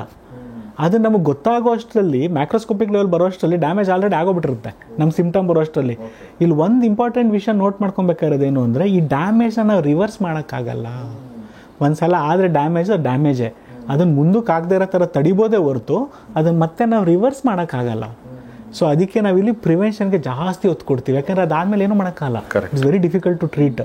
ಸೊ ಅದರಿಂದ ನಾವೇನು ಹೇಳ್ತೀವಿ ಅಂದರೆ, ರೆಗ್ಯುಲರ್ ಮಾನಿಟ್ರಿಂಗ್ ಇಂಪಾರ್ಟೆಂಟು. ಸುಮಾರು ಜನ ಮಿಸ್ ಮಾಡೋದು ಮಾನಿಟ್ರಿಂಗ್. ಸೊ ಇವಾಗ ಏನು ಮಾಡ್ತೀವಿ, ಒಂದು ಟ್ಯಾಬ್ಲೆಟ್ ಕೊಟ್ಟಿರ್ತೀವಿ ಅಂತ ಇಟ್ಕೊಳ್ಳಿ, ಓಕೆ ಇದು ಮಾಡ್ಕೊಳ್ಳಿ 3 ತಿಂಗಳು ಬಿಟ್ಟು ಬನ್ನಿ ಅಂತಂದಾಗ, ಎಷ್ಟೊಂದು ಜನ 2 ವರ್ಷ 3 ವರ್ಷ ಆದಮೇಲೆ ನೋಡಿರೋದು ಇದೆ, ಜಾಸ್ತಿ ಮಾಡ್ಕೊಂಡು ಬಂದಿರೋದು. ಸೊ ಅಲ್ಲಿ ನಮಗೆ ಮಿಸ್ಸಿಂಗ್, ಆ ಗ್ಯಾಪ್ ಇಸ್ ಡೇಂಜರಸ್. ಆ ಟೈಮಲ್ಲಿ ನಮ್ಮ ಶುಗರ್ ಜಾಸ್ತಿ ಇದ್ದಾಗ ಡ್ಯಾಮೇಜಸ್ ಆಗೋ ರಿಸ್ಕ್ ಜಾಸ್ತಿ ಇರುತ್ತೆ. ಸೊ ಮೇಯ್ನ್ ಇಲ್ಲಿ ನಾನೇನು ಹೇಳ್ತೀನಿ ಅಂದರೆ, ಎಲ್ರಿಗೂ ನಿಮ್ಮ ಡಾಕ್ಟ್ರ್ ಹತ್ರ ಎವ್ರಿ 3 months ಒನ್ಸು ಮಿಸ್ ಇಲ್ಲದೆ ಬ್ಲಡ್ ಟೆಸ್ಟ್ ಮಾಡಿಸ್ಕೊಂಡು ಹೋಗಿ. ಇದು ನಿಮ್ಮ ಬಾಳಿನ ರುಟೀನ್ ಮಾಡ್ಕೊಳ್ಳಿ. ಯಾಕೆಂತಂದರೆ ಒಂದು ಸಲ ಆಗೋದ್ಮೇಲೆ ನಾವೇನು ಮಾಡೋಕ್ಕಾಗಲ್ಲ. ಒಂದು ಸಲ ಆಗೋದ್ರೆ ಇಸ್ ಟಫ್. ಆಗೋದನ್ನು ತಡಿಬೇಕು ಅಂದರೆ this the only way. Regular monitoring ತುಂಬ ಇಂಪಾರ್ಟೆಂಟ್ ಆಗುತ್ತೆ. 3 months ಒನ್ಸು ಡಾಕ್ಟ್ರ್ ಹತ್ರ ಹೋಗಿ, ನಿಮ್ಮ ಡಯಾಬಿಟಾಲಜಿಸ್ಟ್ ಹತ್ರ ಹೋಗಿ ಬ್ಲಡ್ ಟೆಸ್ಟ್ ಮಾಡಿಸಿ. Important blood test basic, at least HbA1c, fasting, postprandial, ಇದು 3 ಬೇಸಿಕ್ ಟೆಸ್ಟು 3 months ಒನ್ಸ್ ಮಾಡಿಸ್ಲೇಬೇಕು. ಆವಾಗ ನಮಗೊಂದು ಐಡಿಯಾ ಬರುತ್ತೆ ಏನಾಗ್ತಾ ಇದೆ. ಏನಾದ್ರು ಹೆಚ್ಚು ಕಡಿಮೆ ಆದರೆ ನಿಮ್ಮ ಡಾಕ್ಟ್ರ್ ಹೇಳ್ತಾರೆ, ಓಕೆ ಡೋಸೇಜ್ ಈ ಥರ ಅಡ್ಜಸ್ಟ್ ಮಾಡಿ, ಲೈಫ್ ಸ್ಟೈಲ್ ಈ ಥರ ಚೇಂಜ್ ಮಾಡಿ, ಈ ಥರ ಮಾಡಿಕೊಂಡು ಶುಗರ್ ಕಂಟ್ರೋಲ್ ಮಾಡಿಸಿ ನೆಕ್ಸ್ಟ್ 3 monthsಗೆ ಇಷ್ಟು ಮಾಡ್ಕೊಳ್ಳಿ ಅಂತ ಗೋಲ್ ಹಾಕ್ಕೊಬೋದು. ನಾವೇ ಗೋಲ್ ಹಾಕ್ಕೊಬೋದು. ಇವಾಗ HbA1c 7 ಇದೆ ಅಥವಾ 8 ಇದೆ ಅಂತ ಇಟ್ಕೊಳ್ಳೋಣ. ಓಕೆ ನೆಕ್ಸ್ಟ್ 3 monthsಗೆ ನಾನು 7.5 ಅಥವಾ 6 ಒಳಗಡೆ ತೊಗೊಂಡು ಬರ್ತೀನಿ. ಸೊ ಈ ಥರ ನಮಗೆ ನಾವು ಗೋಲ್ ಹಾಕ್ಕೊಂಡು ಅದ್ರ ಮೇಲೆ ವರ್ಕ್ ಮಾಡಿದ್ರೆ that will be fun. Okay, correct. So ಅವಾಗ ನಮ್ಮ ಆರೋಗ್ಯನೂ ಚೆನ್ನಾಗಿರುತ್ತೆ. ಸೊ ನಾವು ಎಲ್ಲ ಕಡೆ ಗೋಲ್ ಹಾಕ್ತೀವಿ, ಟಾರ್ಗೆಟ್ಗಳು ಇಡ್ತೀವಿ, ಫೈನಾನ್ಷಿಯಲ್ ಗೋಲ್ಸ್ ಅಂತ ಅವೆಲ್ಲ ಮಾಡ್ಕೊತೀವಿ. ಬಟ್ ಹೆಲ್ತ್ ಬಗ್ಗೆ ನಾವು we don't do. Correct. Simple sir, ನಾವು ಕಾರ್ ತೊಗೊಂಡ್ರೆ ಆನ್ಯುವಲ್ ಮೇಂಟೆನೆನ್ಸ್ ಅಂತ ಮಾಡ್ತೀವಿ. ಕರೆಕ್ಟ್ ಅಲ್ವಾ? ಹೌದು. ಪ್ರತಿ ವರ್ಷ ಸರ್ವಿಸ್ ಕೊಡಲೇಬೇಕು. 10 ಸಲ ಫೋನ್ ಮಾಡ್ತಾರೆ. ಎಕ್ಸಾಕ್ಟ್ಲಿ. ಸೊ ಗಾಡಿಗೆ ನಾವು ಸರ್ವಿಸ್ ಮಾಡಿದಾಗ ಬಾಡಿಗೆ ಬೇಡವೆ ಅಲ್ವಾ? ಸೊ ಬಾಡಿಗೂ ಸರ್ವಿಸ್ ಬೇಕಾಗುತ್ತೆ. ಸೊ ಇಂಪಾರ್ಟೆಂಟ್ ಏನಂದ್ರೆ ಇದಕ್ಕಿನ್ನೂ ಜಾಸ್ತಿ ಕೇರ್ ತಗೊಬೇಕು ನಾವು. ಯಾಕಂದ್ರೆ ಅಲ್ಲಿ ರಿಪೇರಿ ಮಾಡಿದ್ರೆ ಅಲ್ಲಿ ಏನಾದ್ರು ಪಾರ್ಟ್ ಹೋದ್ರೆ ಅಲ್ಲಿ ರೀಪ್ಲೇಸ್ ಮಾಡ್ತಾರೆ. ಇಲ್ಲಿ ರೀಪ್ಲೇಸ್ ಇಲ್ಲ, ನಾವೇನು ದುಡ್ಡು ಕೊಟ್ಟರೆ ಸಾಕು, ರಿಪ್ಲೇಸ್ ಎಕ್ಸಾಕ್ಟ್ಲಿ ಇಲ್ಲಿ ನಮ್ಗೆ ಆಗಲ್ಲ. So please take care of your body. More than your ಗಾಡಿ ಅಂತ ಹೇಳ್ಬೋದು. ಕರೆಕ್ಟ್. ಗಾಡಿ ಇಲ್ಲಾಂದ್ರೆ ಮೆಟ್ರೋದಲ್ಲಿ ಓಡಾಡ್ಬೋದು, ತೊಂದರೆ ಇಲ್ಲ. ಎಕ್ಸಾಕ್ಟ್ಲಿ. ಸೊ ಬಾಡಿ ಇಲ್ಲಾಂದ್ರೆ ಏನೂ ಇರಲ್ಲ. ಸೊ ಇಲ್ಲಿ ಇಂಪಾರ್ಟೆಂಟು 3 months ಒನ್ಸು ಮಾಡ್ಕೊಬೇಕು. ಇದು ಇಂಪಾರ್ಟೆಂಟ್. ಅದು ರುಟೀನ್ ಮಾಡ್ಕೊಂಬಿಡಿ. ನನ್ನ ಹತ್ರ ಬರೋರೆಲ್ಲ 3 months ಮಿನಿಮಮ್ ಒನ್ಸ್ ಬಂದೇ ಬರ್ತಾರೆ. ಅದು most 95% people they come back. ಯಾಕೆಂದರೆ they know what they are doing. I made them understand okay this is important ಅಂತ. ಸೊ ಅದು ಮೊದಲನೇದು.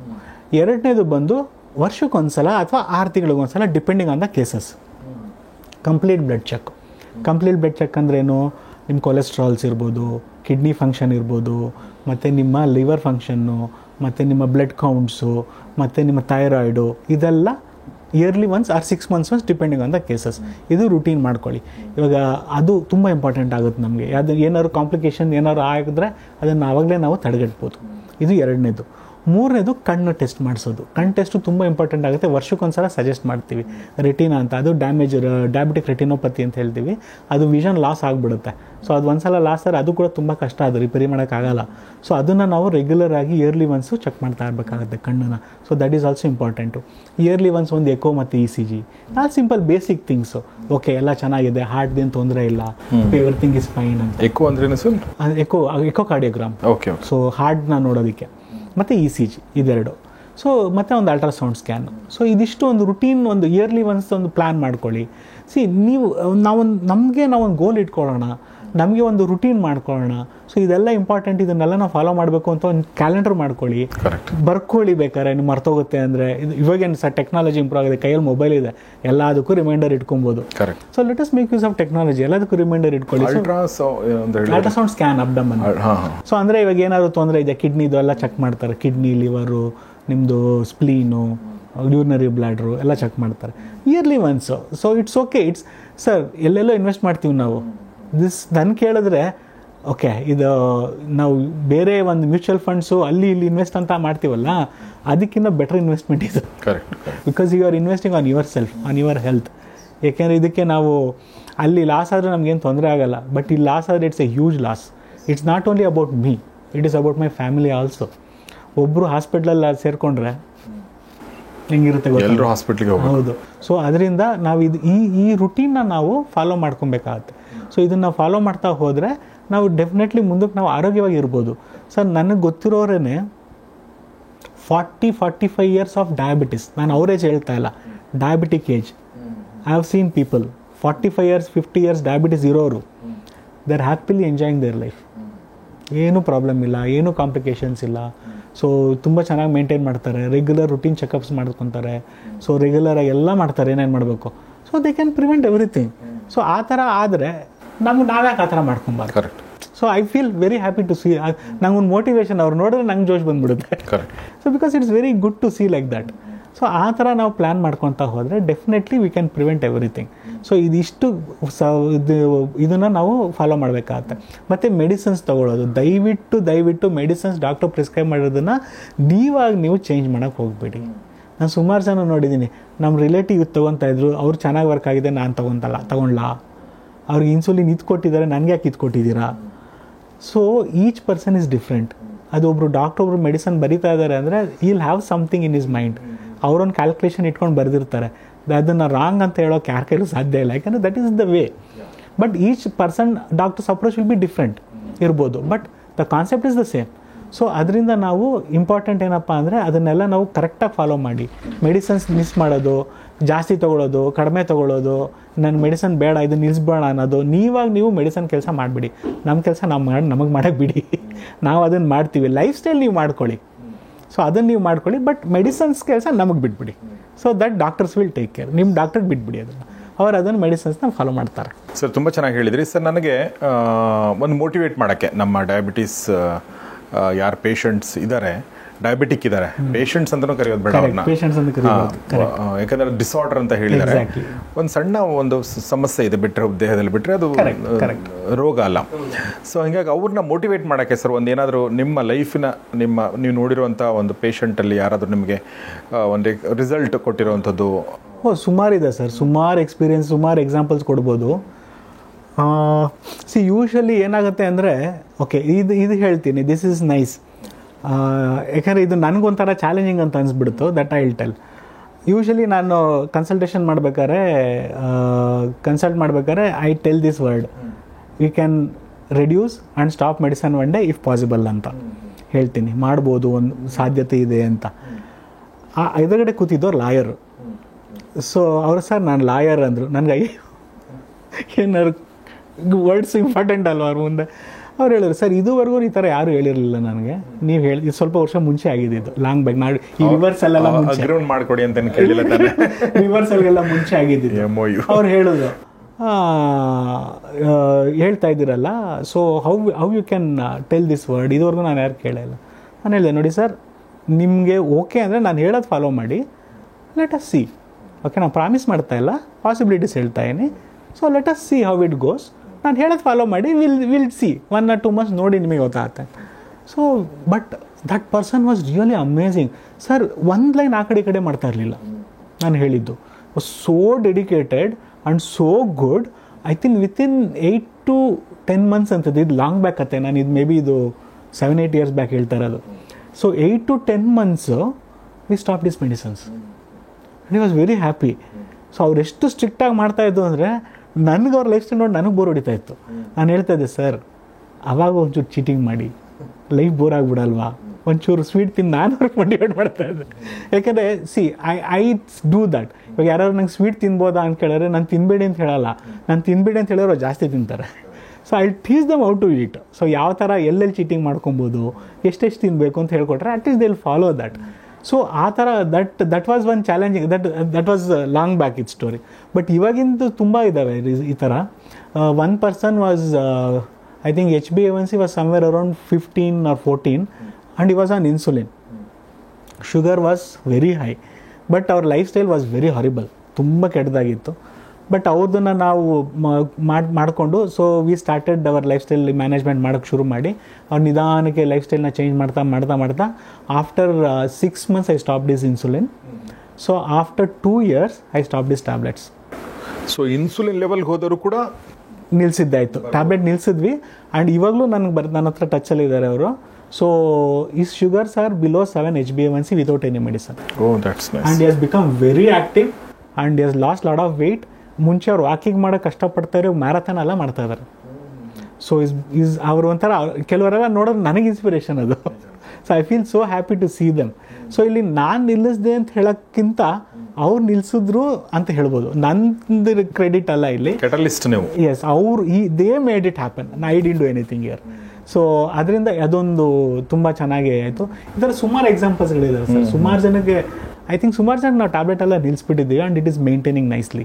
ಕೆಲವ್ರದ್ದು ಕಷ್ಟ ಆಗುತ್ತೆ, ಕೆಲವ್ರದ್ದು ಇನ್ನೊಂದು ಇಂಪಾರ್ಟೆಂಟ್ ಹೇಳಬೇಕು ಅಂದರೆ ಏಜ್ಡ್ ಪೀಪಲ್. ಇದೆಲ್ಲ ನಾನು ಹೇಳಿದ್ದು 30, 40, 45 years, ಇಟ್ಸ್ ಈಸಿ. ಒಬ್ಬರು ಈ ವಾಸ್ 72 year old.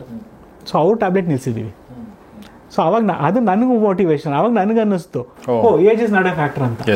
ಸೊ ನಾನು ಅಂದ್ಕೊಂಡೆ ಏಜ್ ಆದಾಗ ಸ್ವಲ್ಪ ಕಷ್ಟ, ಟ್ಯಾಬ್ಲೆಟ್ ನಿಲ್ಸೋದು ರಿಸ್ಕು ಬೇಡ ಅಂತ ಅಂದ್ಕೊಂಡಿದ್ದು. But trust me, he motivated me. ಇವಾಗ ನನ್ನ ಥಾಟ್ ಹೋಯ್ತದು, age is not a number, age is just a number, not a factor. Age ಇರೋರ್ಗು I tell come on let us do it ಅಂತ.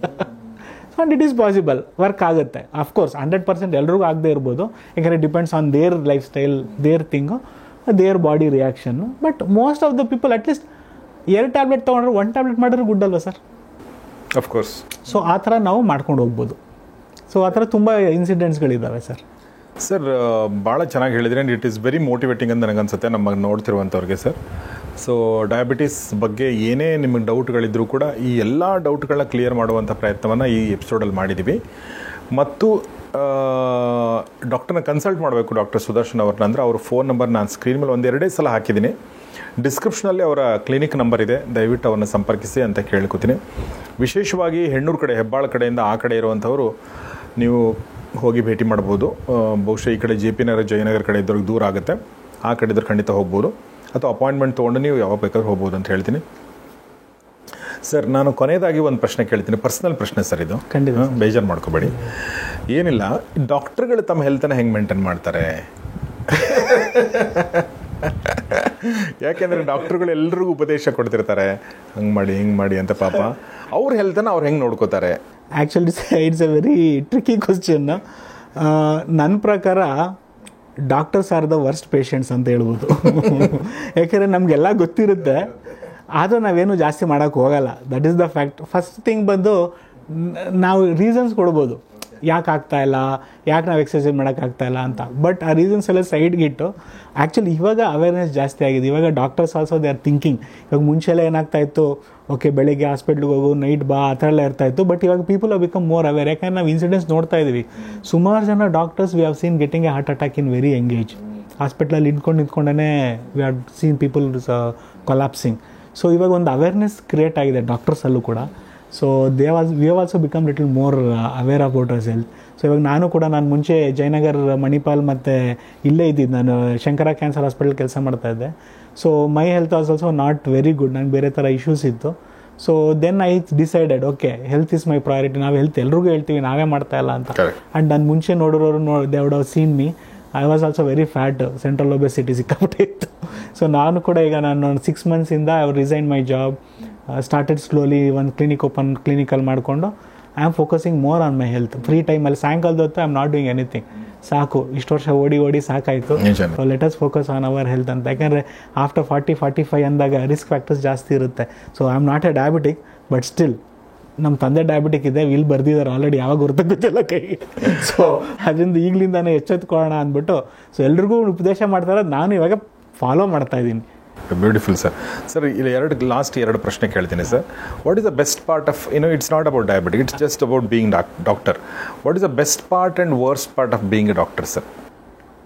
Sir, according to me best part is the satisfaction what we get. ಅಂದರೆ ಇವಾಗ ಒಬ್ಬರು ಬಂದು okay ನನ್ನ ಹತ್ರ ಕನ್ಸಲ್ಟೇಷನ್ಗೆ ಬಂದು ಅವರು ಟ್ಯಾಬ್ಲೆಟ್ ನಿಲ್ಲಿಸಿ ಅವ್ರು ಒಂದು ಆ ಖುಷಿ ಇರುತ್ತೆ ನೋಡಿ. So they feel so happy. So ಅವ್ರು ಕೊಡೋ ಆ ಗ್ರ್ಯಾಟಿಟ್ಯೂಡ್ ಏನಿರುತ್ತೆ, ಅದು ಎಷ್ಟು ದುಡ್ಡಿದ್ರೂ ಯು ವೋಂಟ್ ಗೆಟ್ ದಟ್. ಮನಿ ಬರೋದೇ ಇಲ್ಲ. ಸೊ ಆ ಸ್ಯಾಟಿಸ್ಫ್ಯಾಕ್ಷನ್ ಇರುತ್ತೆ ನಮಗೆ. ಯಾಕೆಂದರೆ ವಿ ಚೇಂಜ್ ಸಂಬಡೀಸ್ ಲೈಫ್ ಅಂತ. ಸೊ ಇಟ್ ಡಾಕ್ಟರ್ ಅಂತಲೇ ಅಲ್ಲ, ಇವಾಗ ನೀವು ಅಷ್ಟೇ, ಇವಾಗ ನಿಮ್ಮ ಪ್ರಯತ್ನ ನೀವೇನು ಮಾಡ್ತಾ ಇದ್ದೀರಾ, you have touch so many peoples life. So ಆ ಸ್ಯಾಟಿಸ್ಫ್ಯಾಕ್ಷನ್ ಏನು ನಿಮಗೆ ಸಿಗುತ್ತೆ ನೋಡಿ. So that same thing for us. So ಅದು ತುಂಬ ಅದೊಂದು ಅದಕ್ಕೇನು ಕಂಪೇರ್ ಮಾಡೋಕ್ಕಾಗಲ್ಲ. So not money, not name, fame ಎಲ್ಲ ಹೋಗ್ಬಿಡುತ್ತೆ ಅಲ್ಲಿ. ಆ satisfaction is really good. So ಅದು ಒಂದು good best thing of being a doctor. So worst thing ಅಂತಂದರೆ ಎಲ್ಲ ಗೊತ್ತಿರುತ್ತೆ, ಅದೇ worst. Sometime ignorance is bliss ಅಂತೀವಿ. ನಿಜ. ಸೊ ಇಲ್ಲಿ ನಮಗೆಲ್ಲ ಗೊತ್ತಿರುತ್ತೆ, but that is the problem. ಯಾಕೆಂದ್ರೆ ನಾವೇನು ಮಾಡ್ತೀವಿ ಆ್ಯಸ್ ಎ ಡಾಕ್ಟರ್, ಎಲ್ಲದಕ್ಕೂ ಸ್ವಲ್ಪ ಜಾಸ್ತಿ ಕೇರ್ ತೊಗೊಳ್ಳೋದೇ ಇರ್ಬೋದು, ಅಥವಾ ಓವರ್ ಕೇರ್ ತೊಗೊಂಡ್ಬಿಡ್ತೀವಿ, ಅಥವಾ ತುಂಬ ಟೆನ್ಷನ್ ಆ ಥರ ಬಂದ್ಬಿಡುತ್ತೆ. ಸೊ ಆ್ಯಂಡ್ ಟೈಮ್ ಕನ್ಸ್ಟೆಂಟ್ಸ್, ಇವಾಗ ಆ್ಯಸ್ ಎ ಡಾಕ್ಟರ್ ಇವಾಗ ನಾವು ಮಾಡ್ಕೊಬೇಕಾಗತ್ತೆ. ನಾವು ಹೇಳ್ತೀವಿ ಟೈಮ್ ಇಲ್ಲ ಅಂತ. No, I don't agree with that. We have to make our time. Correct. So ನಾನು ರಿಸ್ಟ್ರಿಕ್ಟ್ ಮಾಡಬೇಕು. ಓಕೆ, ನನ್ನ ವರ್ಕಿಂಗ್ ಅವರ್ಸ್ ಇಷ್ಟು, ಅದ್ರ ಮೇಲೆ I want to focus on my health, on my family. ಆ ಥರ ನಮ್ಮನ್ನು ಫೋಕಸ್ ಮಾಡ್ಕೊಬೇಕಾಗುತ್ತೆ ಹೊರತು we can't say we don't have. ಎಲ್ರಿಗೂ ಟೈಮ್ ಇರಲ್ಲ. ನೀವು ತೊಗೊಂಡ್ರೆ IT ಫೀಲ್ಡ್ ಅವ್ರಿಗೂ ಟೈಮ್ ಇಲ್ಲ, ನಿಮಗೂ ಟೈಮ್ ಇಲ್ಲ. ಎಲ್ಲರೂ ಬಿಸಿ, ಎಲ್ಲರಿಗೂ 24 hours ಅಷ್ಟೇ ಇರೋದು. ಯಾರಿಗೂ ಜಾಸ್ತಿ ಇಲ್ಲ, ಯಾರಿಗೂ ಕಡಿಮೆ ಇಲ್ಲ. So we have to make our self, our time ನಮಗೋಸ್ಕರ ನಾವು ಮಾಡ್ಕೊಬೇಕು. So not only as a doctor, each and every person has to do this. So ನಾವು ಒಂಚೂರು ನಮಗೋಸ್ಕರ, ನಮ್ಮ ಹೆಲ್ತ್ಗೋಸ್ಕರ, ನಮ್ಮ ಫ್ಯಾಮಿಲಿಗೋಸ್ಕರ ಮಾಡ್ಕೊಬೇಕು. The job is a job at the end of the day.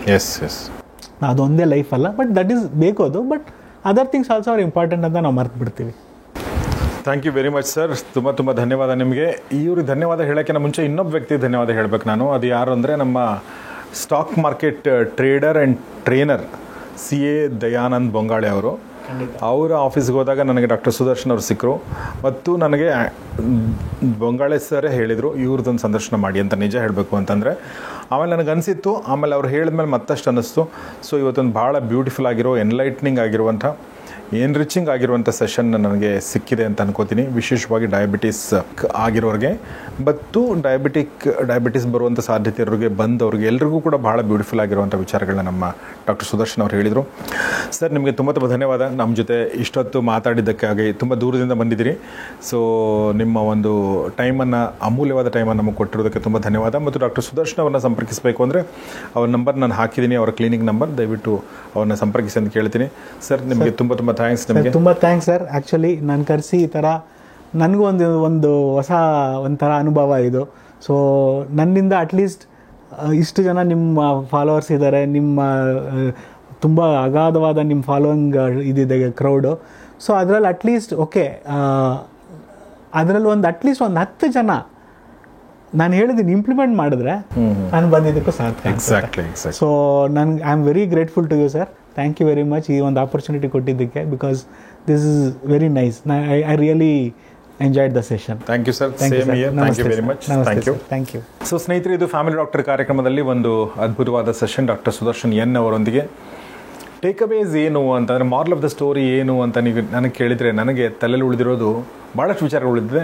But ಇತ್ತೀಚೆಗೆ ನಾನೊಂದು ಒಳ್ಳೆ ಕೆಲಸ ಶುರು ಮಾಡಿದ್ದೀನಿ, ಅದು ನನ್ನ ತಲೆಗೆ ಪದೇ ಪದೇ ಬರ್ತಾ ಇದೆ. ಅದೇನೆಂದರೆ ಎಕ್ಸಸೈಸ್ ಮಾಡೋದು. ನಾನು ಇತ್ತೀಚೆಗೆ ಲೇಝಿ ಆಗಿದ್ದೆ, ಸ್ವಲ್ಪ ನೆಗ್ಲಿಜೆಂಟ್ ಆಗಿದೆ. ಬಟ್ ಮತ್ತೆ ನಾನು ಶುರು ಮಾಡಿದ್ದೀನಿ. ಯಾಕೆಂದರೆ ನಮಗಿರುವುದೊಂದೇ ಬಾಡಿ. ಗಾಡಿ ಚೇಂಜ್ ಮಾಡ್ಬೋದು, ಬಾಡಿ ಚೇಂಜ್ ಮಾಡೋಕ್ಕಾಗಲ್ಲ. ಹೀಗಾಗಿ ನಮ್ಮ ಬಾಡಿ ಅಥವಾ ನಮ್ಮ ದೇಹವನ್ನು ನಾವು we have to take care. ಯಾಕೆಂದರೆ ಇದಕ್ಕೆ ಬೇರೆ ಶಾರ್ಟ್ಕಟ್ಸೇ ಇಲ್ಲ. ನಮ್ಮ ದೇಹವನ್ನು ನಾವೇ ಟೇಕ್ ಕೇರ್ ಮಾಡಬೇಕು. ಆ ದೃಷ್ಟಿಯಿಂದ ನಿಮ್ಮ ದೇಹವನ್ನು, ನಿಮ್ಮ ಆರೋಗ್ಯವನ್ನು ನೀವು ಕಾಪಾಡಿಕೊಳ್ಳಿ. ಕೇವಲ ನಿಮಗೋಸ್ಕರ ಅಲ್ಲ, ನಿಮ್ಮ ಫ್ಯಾಮಿಲಿಗೋಸ್ಕರ. ಯಾಕೆಂದರೆ ಒಬ್ಬ ವ್ಯಕ್ತಿಗೆ ಡಿಸೀಸ್ ಬಂದರೆ ಅಥವಾ ಆತನಿಗೆ ಏನಾದರೂ ಸಮಸ್ಯೆ ಆದಾಗ ಇಡೀ ಫ್ಯಾಮಿಲಿ ಸಫರ್ ಪಡುತ್ತೆ. ಫಿನಾನ್ಷಿಯಲಿ ಮಾತ್ರ ಅಲ್ಲ, ಎಮೋಷ್ನಲ್ ಆಗಿರಬಹುದು. ನಮ್ಮ ಎಲ್ಲ ಪ್ಲ್ಯಾನ್ಗಳು ಕೂಡ ಏರುಪೇರು ಆಗ್ತವೆ. ಅದು ಆಗದೇ ಇರುವಂಗೆ ನೋಡ್ಕೋಬೇಕು ಅಂತಂದರೆ, ಬೆಳಗ್ಗೆ ಎದ್ದ ತಕ್ಷಣ ಅಥವಾ ಎದ್ದ ಮೇಲೆ ನಮ್ಮ ದೇಹದ ಬಗ್ಗೆ ಒಂದಷ್ಟು ಗಮನ ಹರಿಸೋದು, ಮಲ್ಕೊಳ್ಳೋಕ್ಕಿಂತ ಮುಂಚೆ ನಮ್ಮ ದೇಹದ ಬಗ್ಗೆ, ನಮ್ಮ ಮನಸ್ಸಿನ ಬಗ್ಗೆ ಒಂದಷ್ಟು ಗಮನ ಹರಿಸೋದು. ಈ 2 ವಿಚಾರಗಳನ್ನ ತಲೆಯಲ್ಲಿ ಇಟ್ಕೊಂಡು, ಡಾಕ್ಟರ್ ಹೇಳಿರುವಂಥ ಎಲ್ಲ ವಿಚಾರಗಳನ್ನ ನಿಮ್ಮ ಮನಸ್ಸಲ್ಲಿ ಇಟ್ಕೊಂಡು ದಯವಿಟ್ಟು ಅದನ್ನೆಲ್ಲ ಇಂಪ್ಲಿಮೆಂಟ್ ಮಾಡಿ ಅಂತ ಹೇಳ್ತೀನಿ. ಮತ್ತು ನಿಮ್ಮ ಅನುಭವಗಳು ಏನಾದರೂ ಇದ್ದರೆ ಡಯಾಬಿಟಿಕ್ ಸಂಬಂಧಪಟ್ಟಂತೆ ಅದನ್ನು ದಯವಿಟ್ಟು ಕಮೆಂಟ್ ಬಾಕ್ಸಲ್ಲಿ ತಿಳಿಸಿ. ನಿಮ್ಮ ಪ್ರಶ್ನೆಗಳಿದ್ದರೆ ಅದನ್ನು ಕೂಡ ತಿಳಿಸಿ. ನಿಮ್ಮ ಅನುಮಾನಗಳಿದ್ದರೆ ಅದನ್ನು ಕೂಡ ನೀವು ತಿಳಿಸಿ. ಅಥವಾ ನಿಮಗೆ ಯಾವುದೋ ಸರಿ ಅನಿಸಿಲ್ಲ ಅಂದರೆ ಅದನ್ನು ಕೂಡ ನೀವು ಕಮೆಂಟ್ ಬಾಕ್ಸಲ್ಲಿ ತಿಳಿಸಿ. ಇನ್ನೊಂದು ಸಲ ಡಾಕ್ಟರ್ ಸುದರ್ಶನ್ ಅವ್ರು ಬಂದಾಗ ಅವ್ರ ಜೊತೆಗೆ ನಾವು ಮಾತಾಡ್ಬೋದು ಅಂತ ಹೇಳ್ತಾ ಇವತ್ತಿನ ಈ ಎಪಿಸೋಡ್ ನಾನು ಮುಗಿಸ್ತಾ ಇದ್ದೀನಿ. ದಯವಿಟ್ಟು ನಿಮ್ಮೆಲ್ಲ ಸ್ನೇಹಿತರೊಂದಿಗೆ ಇದನ್ನು ಶೇರ್ ಮಾಡಿ. ಏಕೆಂದರೆ ನಾವು ಒಂದು ಕರ್ನಾಟಕ ಅಂದರೆ ಒಂದು ಬ್ಯೂಟಿಫುಲ್ ಆಗಿರೋ ಸ್ಟೇಟು. ಕರ್ನಾಟಕದ 6 ಕೋಟಿಗಿನ ಜಾಸ್ತಿ ಜನ ಏನಿದ್ದಾರೆ, ನಾವು ಭಾಳ ಪುಣ್ಯ ಮಾಡಿದ್ವಿ ಇಂಥ ಒಂದು ನಾಡಲ್ಲಿ ಹುಟ್ಟಬೇಕಾದ್ರೆ. ಆದರೆ ನಾವು ಆರೋಗ್ಯಪೂರ್ಣವಾಗಿರ್ಬೇಕು ಅನ್ನೋದು ನನ್ನ ಆಸೆ. ಸೊ ದಯವಿಟ್ಟು ಇದನ್ನು ಶೇರ್ ಮಾಡಿ ಮತ್ತು ಲೈಕ್ ಮಾಡಿ. ನೋಡ್ತಾರೆ ಗೌರಿ ಶೆಟ್ಟಿ ಸ್ಟುಡಿಯೋ, ನೋಡ್ತಾರೆ ಫ್ಯಾಮಿಲಿ ಡಾಕ್ಟರ್ ಕಾರ್ಯಕ್ರಮ. ನಮಸ್ಕಾರ.